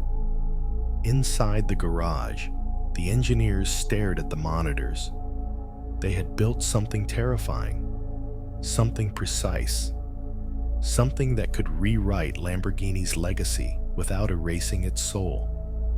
As the Revuelto rolled back into the garage, its body dripping with rain, the driver stepped out. He pulled off his helmet, his breathing still uneven. Then he grinned. Maurizio glanced at the data, then back at the car. It's ready. The garage doors slid shut, trapping the cold night air outside. Inside, the Revuelto sat still, its carbon fiber body glistening with rain, steam rising off its hood like the breath of a beast that had just finished hunting. The scent of burnt rubber and damp asphalt still lingered, mixing with the faint electrical hum that came whenever the hybrid system engaged. No one spoke at first. The engineers were still locked onto the monitors, replaying the data, searching for weaknesses. The test driver, helmet under his arm, ran a hand through his hair. His pulse was still hammering in his ears. He had driven dozens of Lamborghinis, pushed each one to the limit, but nothing had felt like this. Maurizio Reggiani stood over the data sheets, flipping through acceleration curves, torque delivery graphs, and temperature readouts. Everything was right. Everything worked. The hybrid system, the aerodynamics, the sheer violence of the V12, it had all fused into something unreal. He exhaled. We announce it tomorrow. A single press of a button, and the Revuelto launched down the stage track, its V12 howling, its electric motors adding a second layer of fury. The screens flashed telemetry in real time. 0 to 100 km/h in 2.5 seconds. Top speed, beyond 350 km/h. The fastest, most powerful Lamborghini ever made. Now, let's talk about why Lamborghini stands apart. A Lamborghini isn't made to be admired. It's designed to haunt you. You see one on the street, and it doesn't pass by. It demands your attention. The sound rattles your chest. The shape isn't sleek. It's aggressive, violent. Other supercars may be fast, but they don't have this. This feeling, this presence. But why? Because Lamborghini never followed the rules. It broke them. And in certain moments, very specific, world-altering moments, Lamborghini changed everything. Picture the 1960s, the golden age of motorsport. Ferrari was the king. Maserati and Jaguar were close behind. And sports cars? They all followed the same formula. Big front-engine machines with long hoods and curvy fenders. Nobody questioned it, until a group of young, rebellious engineers inside Lamborghini's workshop decided to risk everything. They worked in secret, late nights, behind Ferruccio Lamborghini's back, sketching a car that shouldn't exist. A low-slung machine with the engine behind the driver. Formula One technology, but in a road car. Ferruccio was skeptical. Mid-engine? That's for race cars, not for customers. But when he saw the finished prototype, something shifted. He gave a small nod and said, "All right, show it to the world." So they did, and the world froze. The Miura wasn't just beautiful. It wasn't just fast. It was something new. Supercars, real supercars, didn't exist before that night. But from that moment forward, they did. And Ferrari, Maserati, they were no longer ahead. They were behind. The Miura shocked the world, but Lamborghini didn't celebrate because masterpieces get replaced. And the next car, it had to be insane. Marcello Gandini, Lamborghini's designer, locked himself away. His sketches looked nothing like the Miura. The lines were sharp. The stance was brutal. The windshield was so steeply raked, it barely looked possible. Engineers saw the first concept and muttered, "Countach." It was a word from their local dialect. It meant one thing: shock. The doors didn't open out, they opened up. The world had never seen anything like it. A car that looked like a fighter jet had crashed onto the streets of Geneva. When it was unveiled in 1971, people weren't sure if it was even real. And the moment they realized it was, the future of Lamborghini and supercars was rewritten forever. By the late 80s, the competition had evolved. Ferrari had the F40. Porsche had the 959. Lamborghini had to answer. The Diablo was their answer. On paper, it was perfect. 200 mph, a naturally aspirated V12, aerodynamics perfected in a wind tunnel. But the reality? It was dangerous. The Diablo was not for everyone. The steering was heavy. The power was brutal. It wasn't built to be comfortable. It was built to be wild. And that's why it stood apart.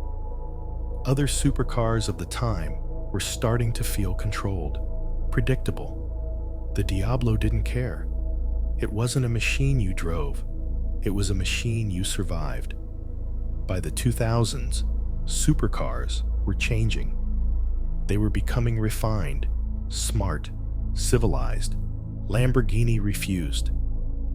The Murcielago was the last of its kind, a naturally aspirated, all-wheel drive monster with a V12 that roared instead of purred. The gearbox? A single clutch manual that slammed into gear with every shift. It didn't smooth things out. It made them violent. There was no hybrid system, no computer controlling your every move. It was the last Lamborghini built before technology took over. The last raw supercar. Lamborghini knew what they had created, and when the Murcielago's final version, the LP67R4SV, rolled out of the factory, they knew. This was the end of an era. By 2011, the world was going electric. Ferrari had started using hybrids. McLaren was pushing turbochargers. Lamborghini? They built a naturally aspirated 6.5L V12 with no compromises. The Aventador wasn't built for fuel efficiency. It wasn't built for comfort. It was built to shock you. Every time you shifted gears, the single clutch transmission didn't transition smoothly. It punched you in the chest. The sound didn't whisper, it screamed. The design wasn't sleek, it was aggressive. People said the supercar era was dying. Lamborghini's answer? Not yet. On Lamborghini's 50th anniversary, they did something insane. They built a car that was barely legal. The Veneno wasn't made for practicality. It wasn't made for comfort. It wasn't even made for numbers. It was a statement, a carbon fiber dagger, a hypercar stripped to its absolute limit, aerodynamics so extreme they looked violent. Only 3 were made. Each one cost $4.5 million. People didn't know if Lamborghini had lost their minds, but that was the point. This car wasn't built for the market. It was built to remind the world that Lamborghini doesn't follow trends. It creates them. There are other supercars, other fast machines. But Lamborghini is a feeling. It doesn't care about lap times. It doesn't care about being logical. It doesn't care about blending in. And no matter what the future brings, Lamborghini will never stop making your heart race.